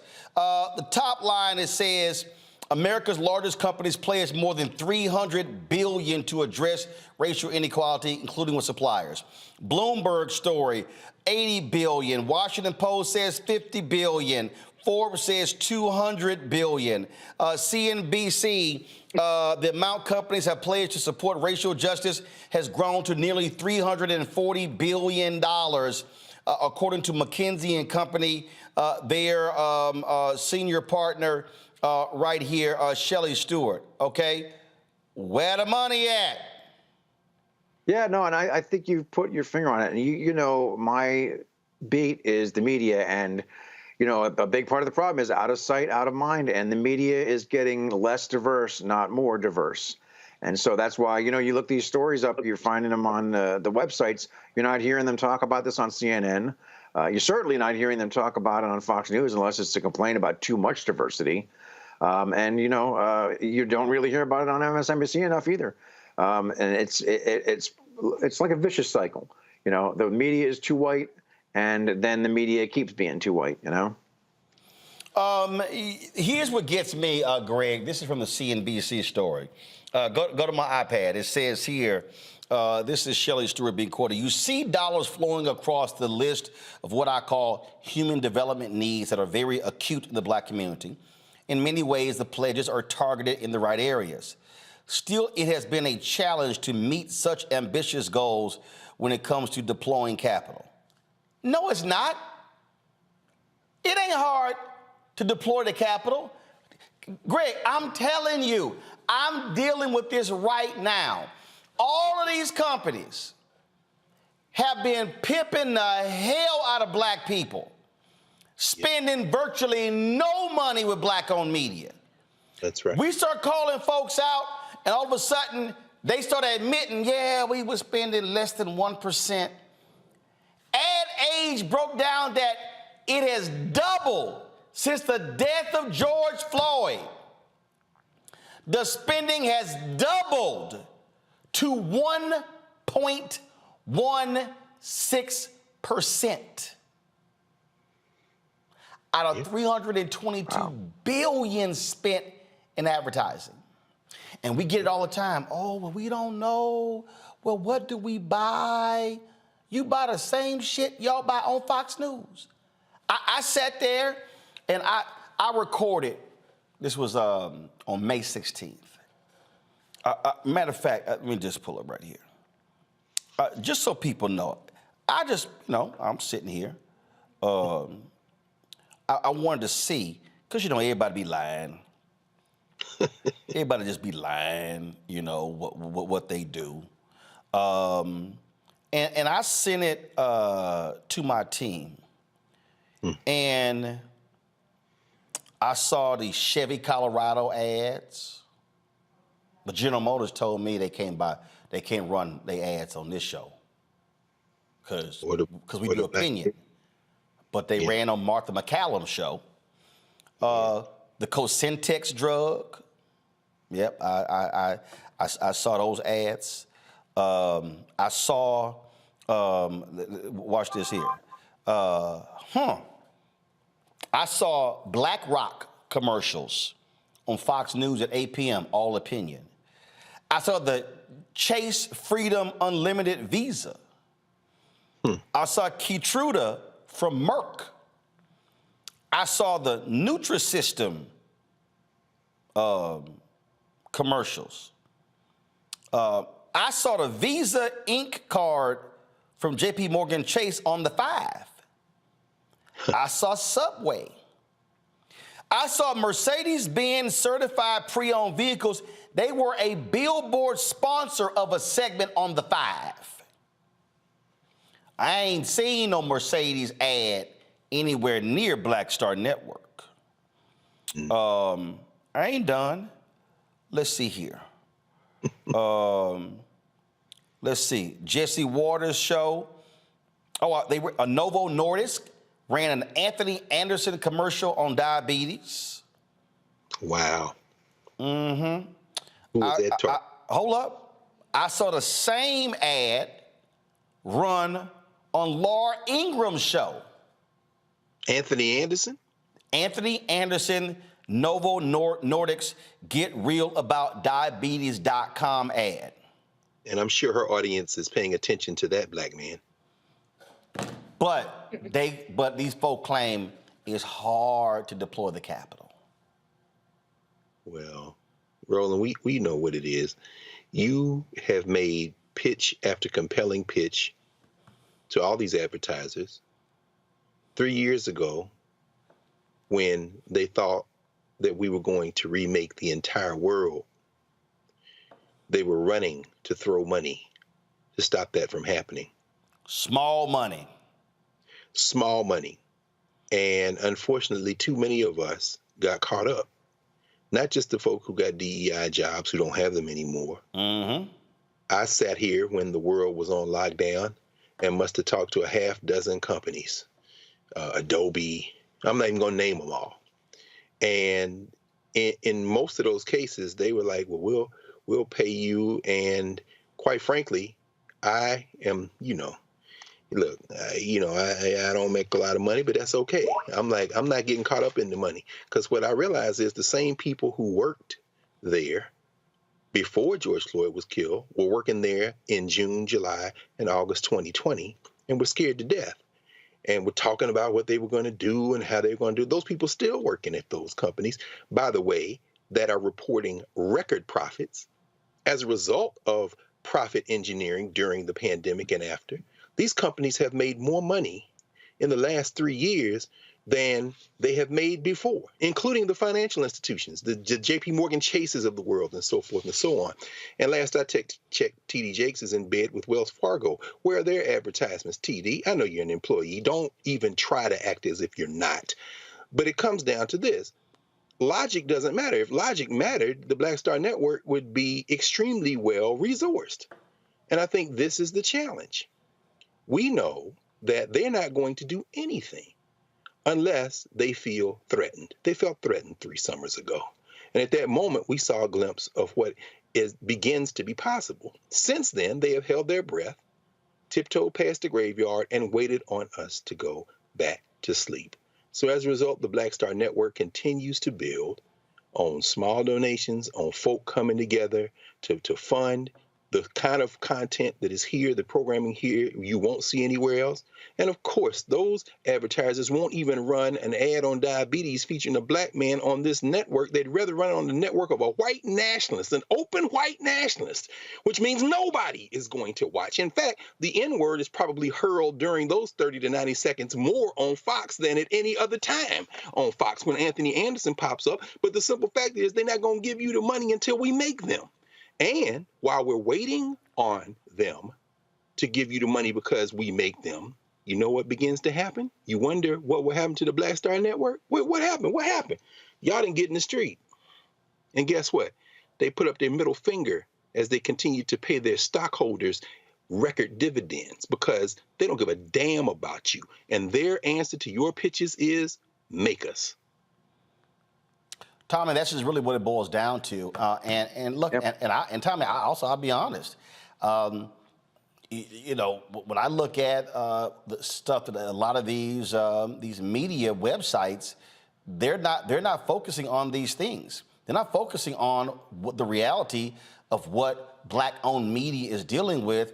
But I see 4,000 damn stories about David Zaslav's and Chris Licht and CNN and everything else when literally black-owned media is being suffocated for lack of investment. We are being starved by essentially apartheid by these ad agencies and companies. Yeah, it's a very pervasive problem. There's just not enough diversity in the media. It's too white, and like you said, there's not the investment in what black media there is, and that is a problem. And you're faced with, like you said, you know, how do you make them when you don't have the audience, you don't have the platform that these other sites have, these other companies have? That's the conundrum right there. Well, you don't. The answer, I think, is you know, to the best degree that you can, to marshal your spending power. You know. Well, and here's the deal. The reality is we don't have the size of the platforms because we don't have the investment. And that's exactly what it is. Simply just how this whole thing goes. All right, I got to go to a break. We'll be right back. Roland Martin Unfiltered on the Black Star Network. On the next Get Wealthy with me, Deborah Owens, America's Wealth Coach, the wealth gap has literally not changed in over 50 years, according to the Federal Reserve. On the next Get Wealthy, I'm excited to chat with Jim Castleberry, CEO of Known Holdings. They have created a platform, an ecosystem to bring resources to Blacks and people of color so they can scale their business. Even though we've had several examples of African Americans and other people of color being able to be successful, we still aren't seeing the mass level of us being lifted up. That's right here on Get Wealthy, only on Black Star Network. Black Star Network is here. Oh, no punch! I'm real revolutionary right now. Thank you for being the voice of Black America. All momentum we have now, we have to keep this going. The video looks phenomenal. See, there's a difference between Black Star Network and black-owned media and something like CNN. You can't be black-owned media and be scared. It's time to be smart. Bring your eyeballs home. You dig? Hi, my name is LaToya Luckett. Yo, it's your man Deion Cole from Blackish, and you watching Roland Martin Unfiltered. Stay woke.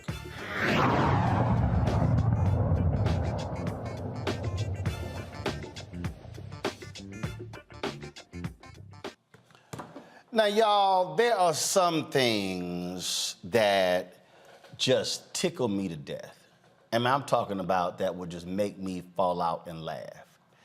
There was nothing better than yesterday than hearing that human trash, Marjorie Taylor Greene, as she stood at the lectern as the speaker of the day, whatever the hell they call it, actually having the audacity, the unmitigated gall for this white nationalist to actually say this.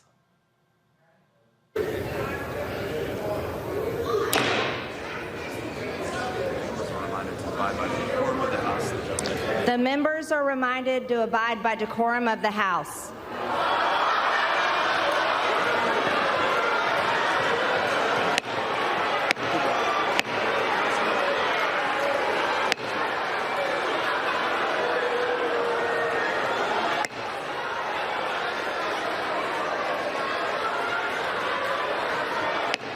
The House will be in order.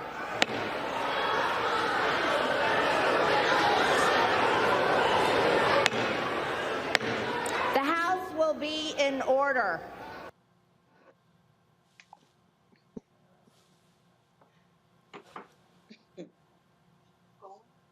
I'm sorry. Run that back again.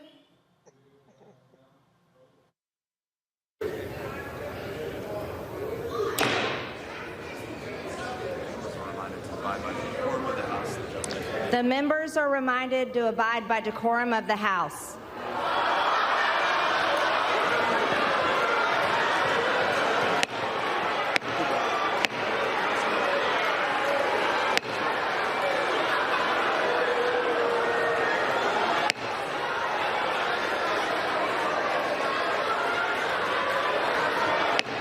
The House will be in order.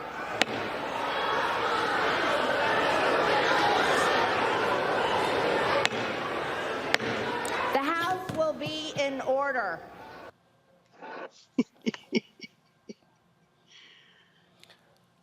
So the fool who's standing up there saying, the house will be in order. Is this your trash ass right here?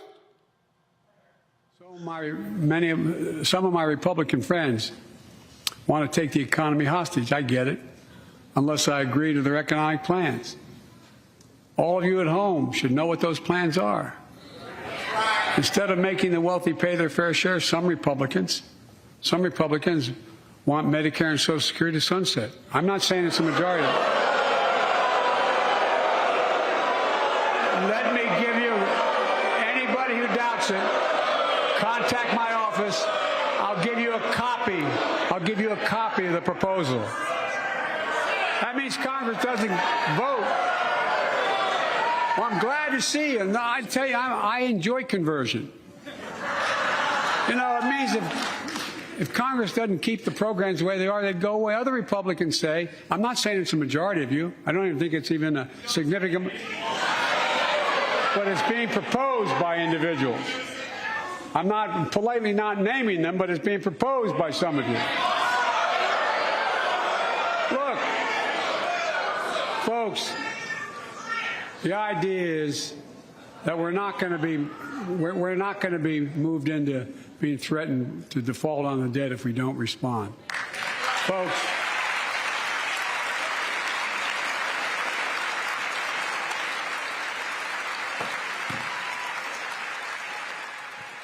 decorum, huh?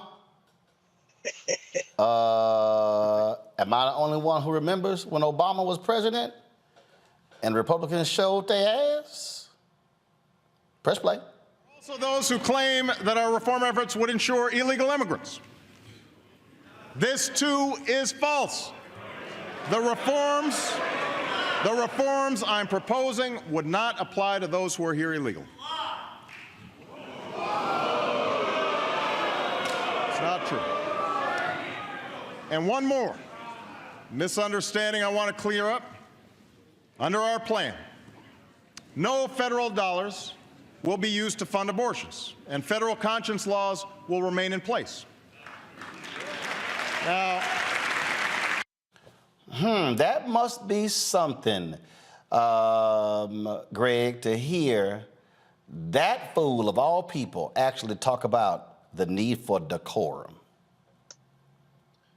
Well, I mean, Roland, we remember the huge controversy over Barack Obama's tan suit.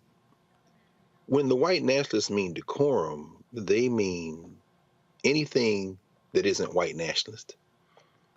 Certainly it doesn't violate decorum for Marjorie Taylor Greene to walk into the floor of the federal legislature dressed like Ric Flair. It doesn't violate decorum for them. Woo!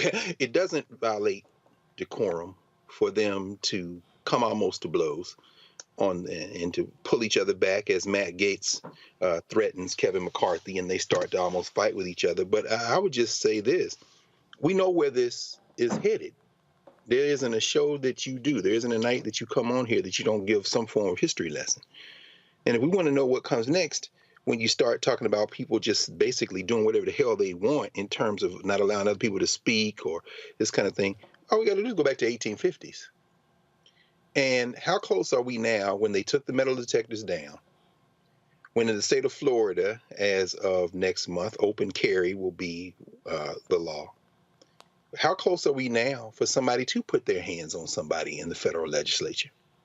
And if that somebody is Jamal Bowman or Ilhan Omar or Ayanna Pressley, then the ass whipping that will be handed out will then take this to another level. See, the problem with Marjorie Taylor Greene is she wants to look like a WWF wrestler, but she don't want that smoke. So when that staffer whispered in her ear, tell them that the House needs to come to order, because you saw the guy do that. I'm just wondering if it was in response to her realizing she had no authority in that seat that rotates. You see him there? There he is. He's going to get up. He's going to tell her what to say, and now she's going to say it, and they're going to start laughing. Now, I'm wondering whether she asked him to do that because she realizes nobody respects her. But that's where we are, Roland. We are in a place where we've been before. When there's no respect, there's going to be no respect. And once this genie's out, it's all good, fun and games, Ron DeSantis, when you're talking that smack, when you think the other side's going to have decorum. But woe that day. What did Langston Hughes say? Look at the Negro, meek and mild. Beware the day they change their minds. Marjorie Taylor Greene, she better be happy that laughing is the only thing that came out of that. But she should probably take a lesson from that and not push it anymore. I've never seen Tommy where the half of the chamber just laugh at the person in the speaker's position. Yeah, I don't cover Congress, but yeah, that's pretty. I have to say, I'm with Gregory. I think of all the harmful things that Marjorie Taylor Greene has done, including the way she targeted Jamal Bowman, I think what she did there is probably the best thing she's ever going to do, which is to give us all a really, really good laugh. Yeah, I mean, I just thoroughly enjoyed just the laughter that they had of that fool right there. So I couldn't get enough of that. So but just even hearing the word decorum come out of her mouth is like listening to Lon Boebert say calm down. That's just sheer stupidity. All right, y'all. The family of a Georgia woman who died after falling out of a police car has filed a multi-million-dollar lawsuit alleging gross negligence in the incident which took place in 2022. 28-year-old Brianna Greer was having a mental health episode and was being transported by a Hancock County Sheriff's deputy when she fell out of the moving patrol car on July 15th. The Georgia Bureau of Investigation determined the deputy failed to close the rear passenger door before the car left the scene. During a news conference, family attorney Ben Crump explains how the authorities initially tried to cover up what took place. They tried to say that Brianna Greer, this 120-pound young black woman, mother of twins, daughters, 4 years old at the time, they tried to say she has superhuman strength. And Portia, they tried to say she kicked open the police door. That's what they wanted us to believe. They wanted to just sweep it under the rug.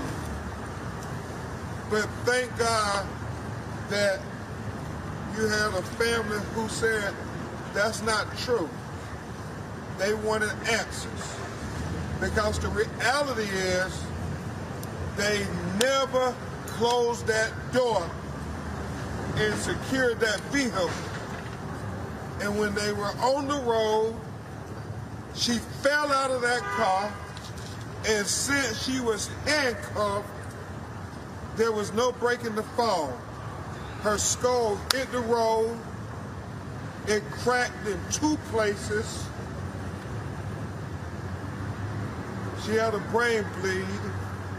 She went into a coma, and 6 days later, her twin daughters lost their mother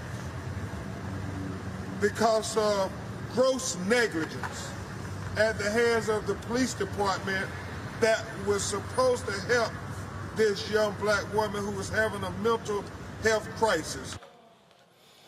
The $100 million federal civil rights lawsuit names Hancock County Sheriff Tomlin Primus, his brother, Lieutenant Marlon Primus, and Deputy Timothy Leggett as defendants. I don't know how in the world, Tommy, you can justify not closing the door and this woman ends up dead. No, you're absolutely right. And I hate to be a broken record, but it goes to this thing again.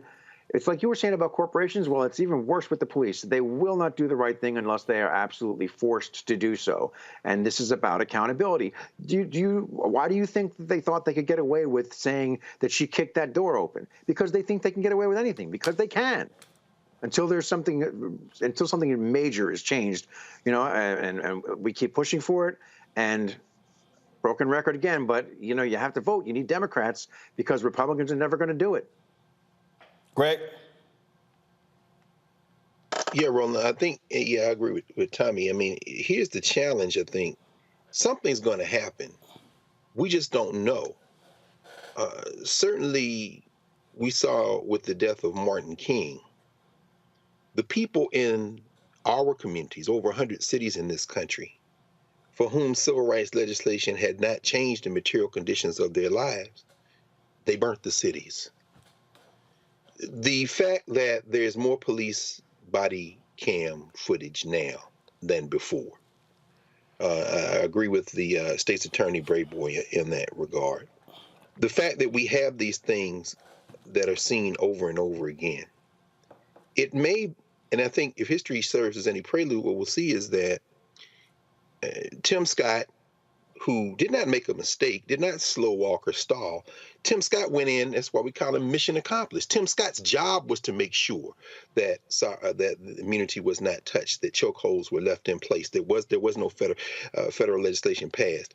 The fact that people didn't show up, as you say, at his announcement and overwhelm the announcement with cries for what he did, that is one way of showing the reaction. Another way of showing the reaction is that when someone is stopped and they've seen enough of this footage, they don't give the police an opportunity to kill them. And I think we understand how that works in this country. If you're not going to do the policy fixes, you leave the most vulnerable people with no choice. As Ice Cube once said, I'd rather be carried by 12 than I'd rather be judged by 6 than carried by 12. And I'm not calling for that at all. What I'm saying is we have an option. Fix the policy. But what is not going to happen is that this is going to continue. And don't be surprised when people say, since you will not change the law, I am certainly not going to be a martyr tonight in the dark with these hunters who have come out here to kill me. You think I'm just going to stand here and be killed? Let's dance. I'm not calling for that, but history shows us that that is what will happen when enough of this happens. And when that one incident happens that sets that off, woe unto the cascade. We have an option to avoid that, but we need to take very seriously the fact that if we don't, that is the likely result. Folks, hold tight 1 second. We'll come back for our final segment right here on Roland Martin Unfiltered on the Black Star Network. Hatred on the streets, a horrific scene, a white nationalist rally that descended into deadly violence. White people are losing their damn minds. As an angry pro-Trump mob storms the U.S. Capitol, we've seen shooting. We're about to see the rise of what I call white minority resistance. We have seen white folks in this country who simply cannot tolerate black folks voting. I think what we're seeing is the inevitable result of violent denial. This is part of American history. Every time that people of color have made progress, whether real or symbolic, there has been what Carol Anderson at Emory University calls white rage as a backlash. This is the rise of the Proud Boys and the Boogaloo Boys. America, there's going to be more of this. Here's all the Proud Boys, guys. This country is getting increasingly racist in its behaviors and its attitudes because of the fear of white people. The fear that they're taking our jobs, they're taking our resources, they're taking our women. This is white fear.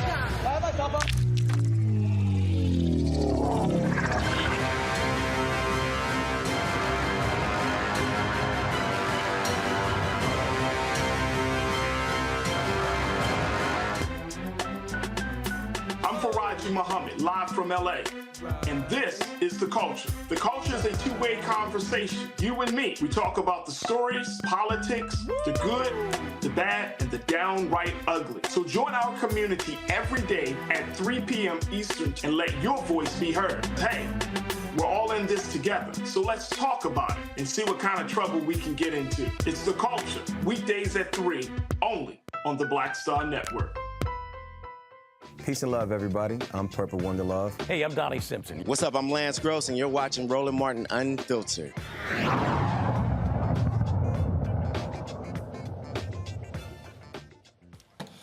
So, folks, before we went to the break there, Tommy and Greg were both talking about what these cops do, and Tommy mentioned, you know what, how these cops lie and how they get away with it. Let's go to Chicago. Go to my iPad, Anthony. More than 100 Chicago police officials kept their jobs after making false statements despite department's you lie, you die rule. It says dismissal is considered the appropriate disciplinary penalty for violating the rule, but the city's watchdog said it is not consistently enforced, undermining police integrity. This right here, folks, says it right here, point blank. These cops, they lie. They lie about so many things. We've seen numerous examples of what cops lie. They're right there, Tommy, in Chicago. Cops were lying so much on the stand. A judge literally called the accountability board. The judge like, they lying. They were blatantly lying on the witness stand. And he was like, what are they doing? We just had Aisha Braveboy on in the last hour. She has a list of cops. We had her on before. She would not call them to the stand. I have long said, others have disagreed with me, I don't care. If a cop lies on that statement, they lie in that police report, automatic termination. Because we've seen how they make stuff up and they cover stuff up in order to protect their own. Tommy? You're mute. There we go. Oh, sorry. Can you hear me okay? There we go. All right. So, yeah, it comes down to where political power sits in this country. And, you know, the police, they do everything with impunity, including lie. And, you know, the thing that's so, I guess, not ironic because we all expect it now, but, you know, they're supposed to be above reproach. I mean, this is how they are positioned when they go into court. You know, the judge will say stuff like, you know, well, you know, I've got the word of a police officer against the citizen, and that, you know, the police officer's word is supposed to be gold. And, you know, what we've also seen, here's another facet of these videos that we keep seeing, the police brutality videos, Tyree Nichols, for example, is that you hear these cops setting up their story. They're getting their story straight, not only among each other, but they're getting their story straight for the video when they say things like stop resisting when the person's not resisting. Yep. And so, you know, this is the thing. Broken record again, but look, you have a law there, and they're just ignoring that law because, you know, who's gonna enforce it? Other cops. So, you know, it's good that the judge is calling it out. It's good that it's a story now, and we'll see where it goes. But if if this is happening in Chicago, you can bet it's damn well happening other places. And imagine what it's like when there is no law, where they're free to lie. The thing here, we talk about the lying, Greg, and just how they lie with impunity. Hell, they'll sit here and lie even when they got the video. Check this out. Go back to my iPad, Anthony. As of November, the police department, this is Chicago, y'all, the police department employed or had recently employed at least 110 people who violated the rule, including 5 who had been the subject of 2 disciplinary investigations that found they had made false written or oral statements. Some were assigned to specialized units, like an FBI task force. Others worked as detectives and were promoted, even after being found to have lied or made a material omission, according to the report. Now, later in the story, the Cook County State's Attorney's Office keeps lists of officers who are barred from testifying in court because they've committed misconduct that calls into question their credibility, including having made false statements. Now, if your ass can't testify, why you on the damn force? Well, Roland, I mean, you know the answer. I know you're asking it rhetorically. This is the rot. This is really the rot. As Tommy said, you line up your lie and then you count on the people to back the blue. There's never been any trust of law enforcement among African people in this country. Hell, the whole damn concept of policing in the United States was built on the back of surveilling our bodies as we tried to reclaim our humanity from slavery. So in those instances, and when you mentioned State's Attorney Braveboy, she can't call on those cops, not only because they're liars, but because then that puts her in an impossible position. The police are a rogue force. Now, you know, all of us have seen a million times the opening credits of the NBC long-running series Law and Order. The people are represented by 2 entities, the police that arrest your ass and the DA that put you away. These are their stories. What happens when the district attorney, whether it be the district attorney of Philadelphia, the state's attorney of Maryland, finds him or herself, or in St. Louis, as you say, or in San Francisco, as you say, or in Chicago, as you say, finds themselves not with law and order, meaning what? The police are telling you we're not out here to enforce the law. We're out here hunting. But here's the problem. As the old folks used to say, if you lie, you steal, you kill. The rot in a system that was rotten to begin with can reach a point where even those who rely on that system for protection, namely those who want to protect property like they were doing in the streets in May, June, July 2020, they realize that if it gets too bad, then this is going to be a problem for them to continue to steal. So we saw, since we've been on the air in Texas, the Attorney General of Texas, Ken Paxton, he might face impeachment. I think they impeached him, didn't they? They voted to impeach him. My point is this: when you get so corrupt that the people who rely on you to protect them can't trust you anymore, they'll start throwing you overboard. And I think that's what we're beginning to see in this country at the local level for sure, is that there's enough pushback against this that we might actually make some progress. But one thing's for sure, they're not going to stop lying, because that is their job. Yeah, I'm sorry, Roland, if I could just add. Yeah, go ahead. What I was saying about, where political power resides, when they talk about the people are represented, they're only talking about certain people. And I feel that the majority of people, and I think you know who I mean, are okay with the police lying because they feel. No. See, Tommy, here we name them. We name them. Just go ahead and name them. Well, I think a lot of white people, and maybe some non-white people too, who want to feel safe and figure, what, if the cops are good, there's a lot of old-fashioned folks who just think, if the cops arrested you, you probably did something wrong, and even if you didn't, better safe than sorry. So, enough people put up with this, not only put up with it, but are sort of okay with it, okay with the cops lying. And that's part of what keeps it from changing too. Indeed. All right, folks, let me give my final thoughts on this particular day. Frederick Douglass said shortly before he died, he said, "Power concedes nothing without a demand, never have, never will." And he also reminded folks to agitate, agitate, agitate. The night before he was murdered, the Reverend Dr. Martin Luther King Jr.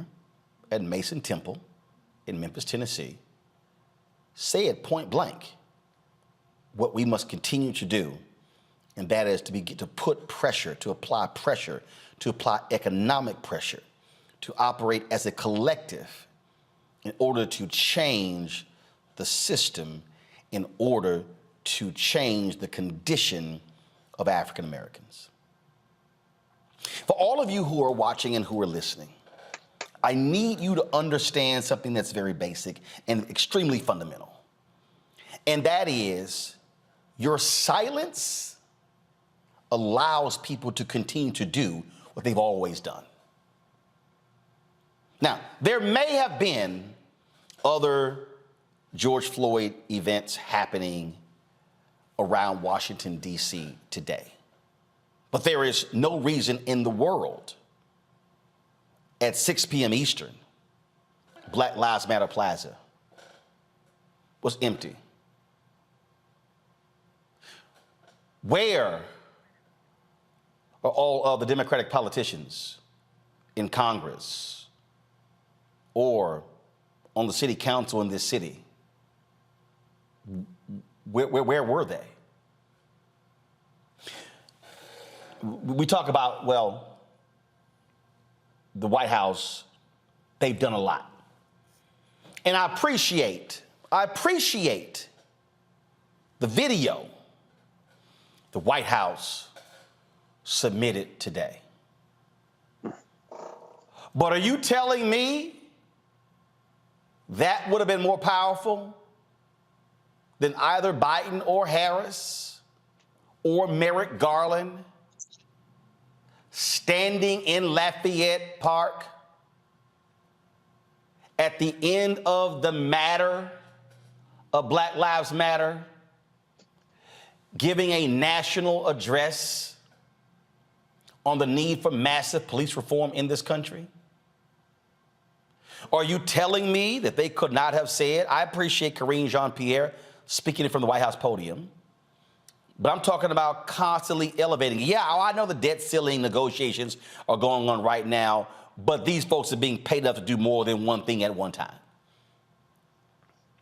The only way things are going to change in this country is if we are exerting constant pressure. I love all of us who talk about, who love sports. Nolan Richardson had 40 minutes of hell, where from baseline to baseline, constant pressure, full court pressure, never relented. You talk about some of the greatest football teams. Chicago Bears, 85 team, the Baltimore Ravens defense, relentless pressure of the defense against the quarterback and against the offense. That's what is required. It requires relentless pressure. But what it also requires is it requires troops to be a part of this battle. Troops. Cliff Albright, Latasha Brown, generals. But generals need troops. Tamika Mallory, Linda Sarsour, my son, generals need troops. I can mention a host of folk across this country who are leading the battle. Generals, but they need troops. If we're going to change what's happening on the corporate side, we need black board members acting as generals. We need black senior executives acting as generals. Not just being happy to get their stock options and their paycheck, but how they can ensure that millions and billions are flowing towards black-owned businesses, black organizations to change the condition of our community.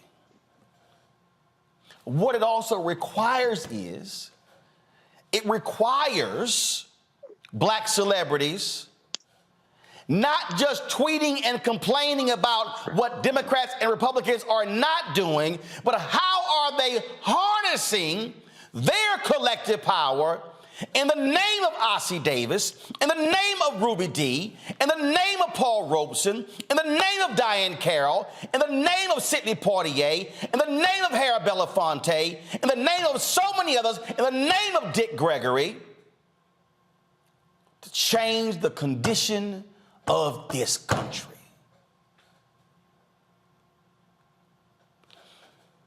Anniversaries are supposed to be seen as recommitment days.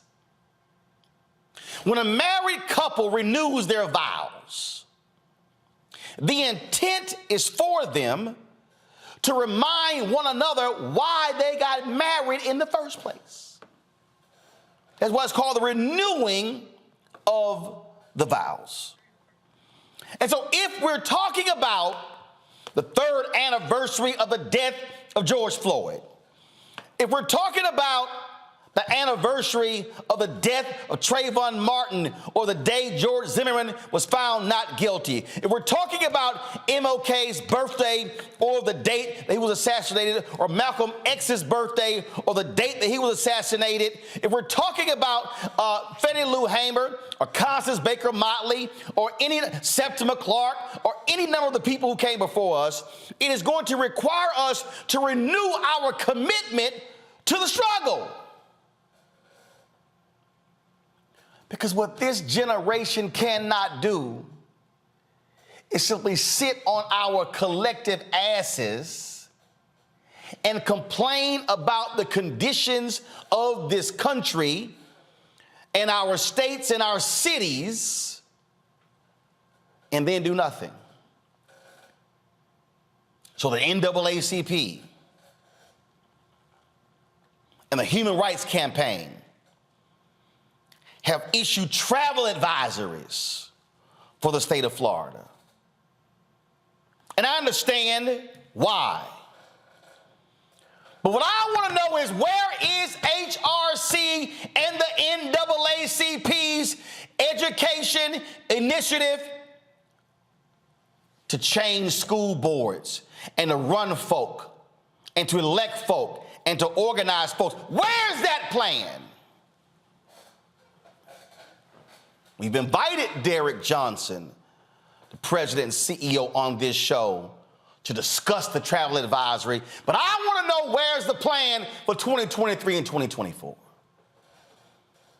I read the statement of Mark Morial, the National Urban League, calling on companies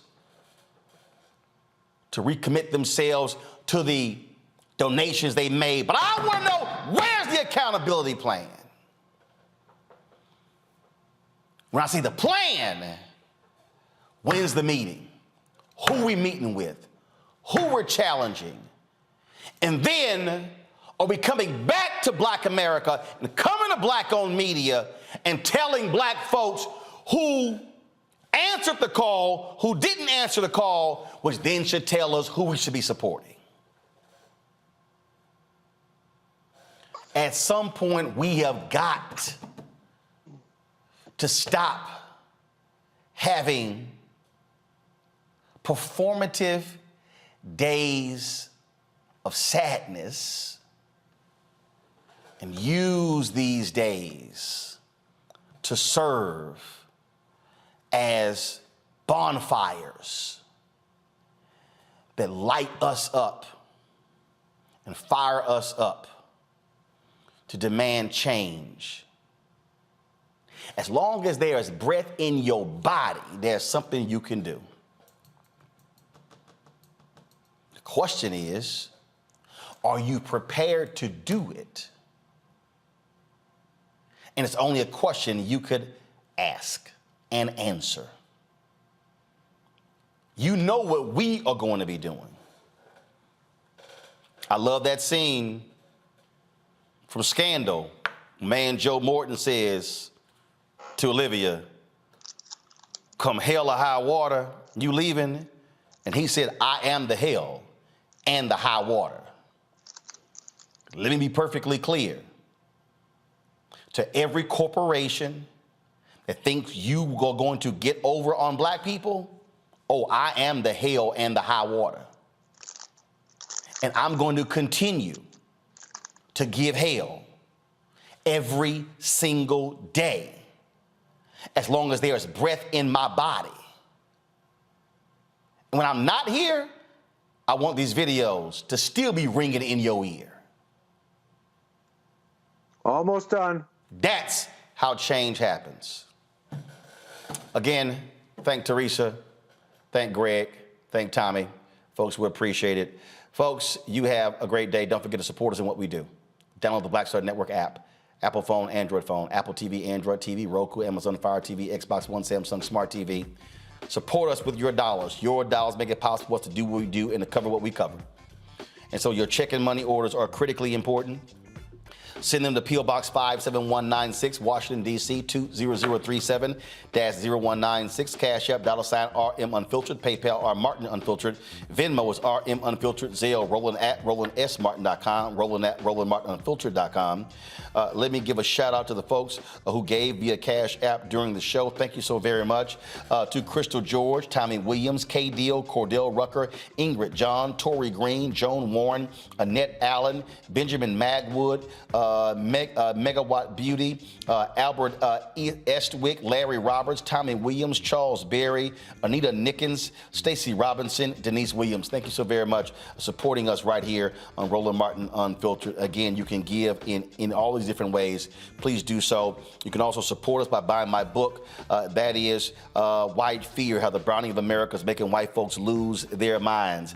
All of these things happening around the country, attacks on critical race theory, I call all these things out, but of course, white media won't book a brother on the show because they're afraid to have the conversation. You be sure to get the book and spread the word. Folks, I will see you tomorrow. Prayers to the George Floyd family on this day, his brothers, his sisters, his cousins, but also his daughter as well. That brother's not coming home, but we can be sure to fight to make sure other brothers and sisters do come home. Holla! Folks, Black Star Network is here.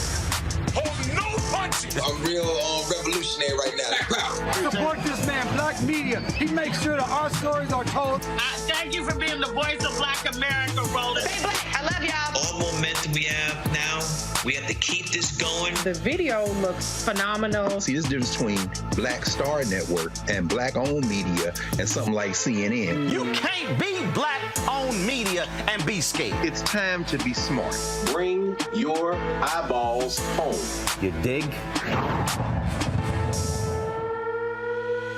Pull up a chair, take your seat at the Black Table with me, Dr. Greg Carr, here on the Black Star Network. Every week, we'll take a deeper dive into the world we're living in. Join the conversation only on the Black Star Network.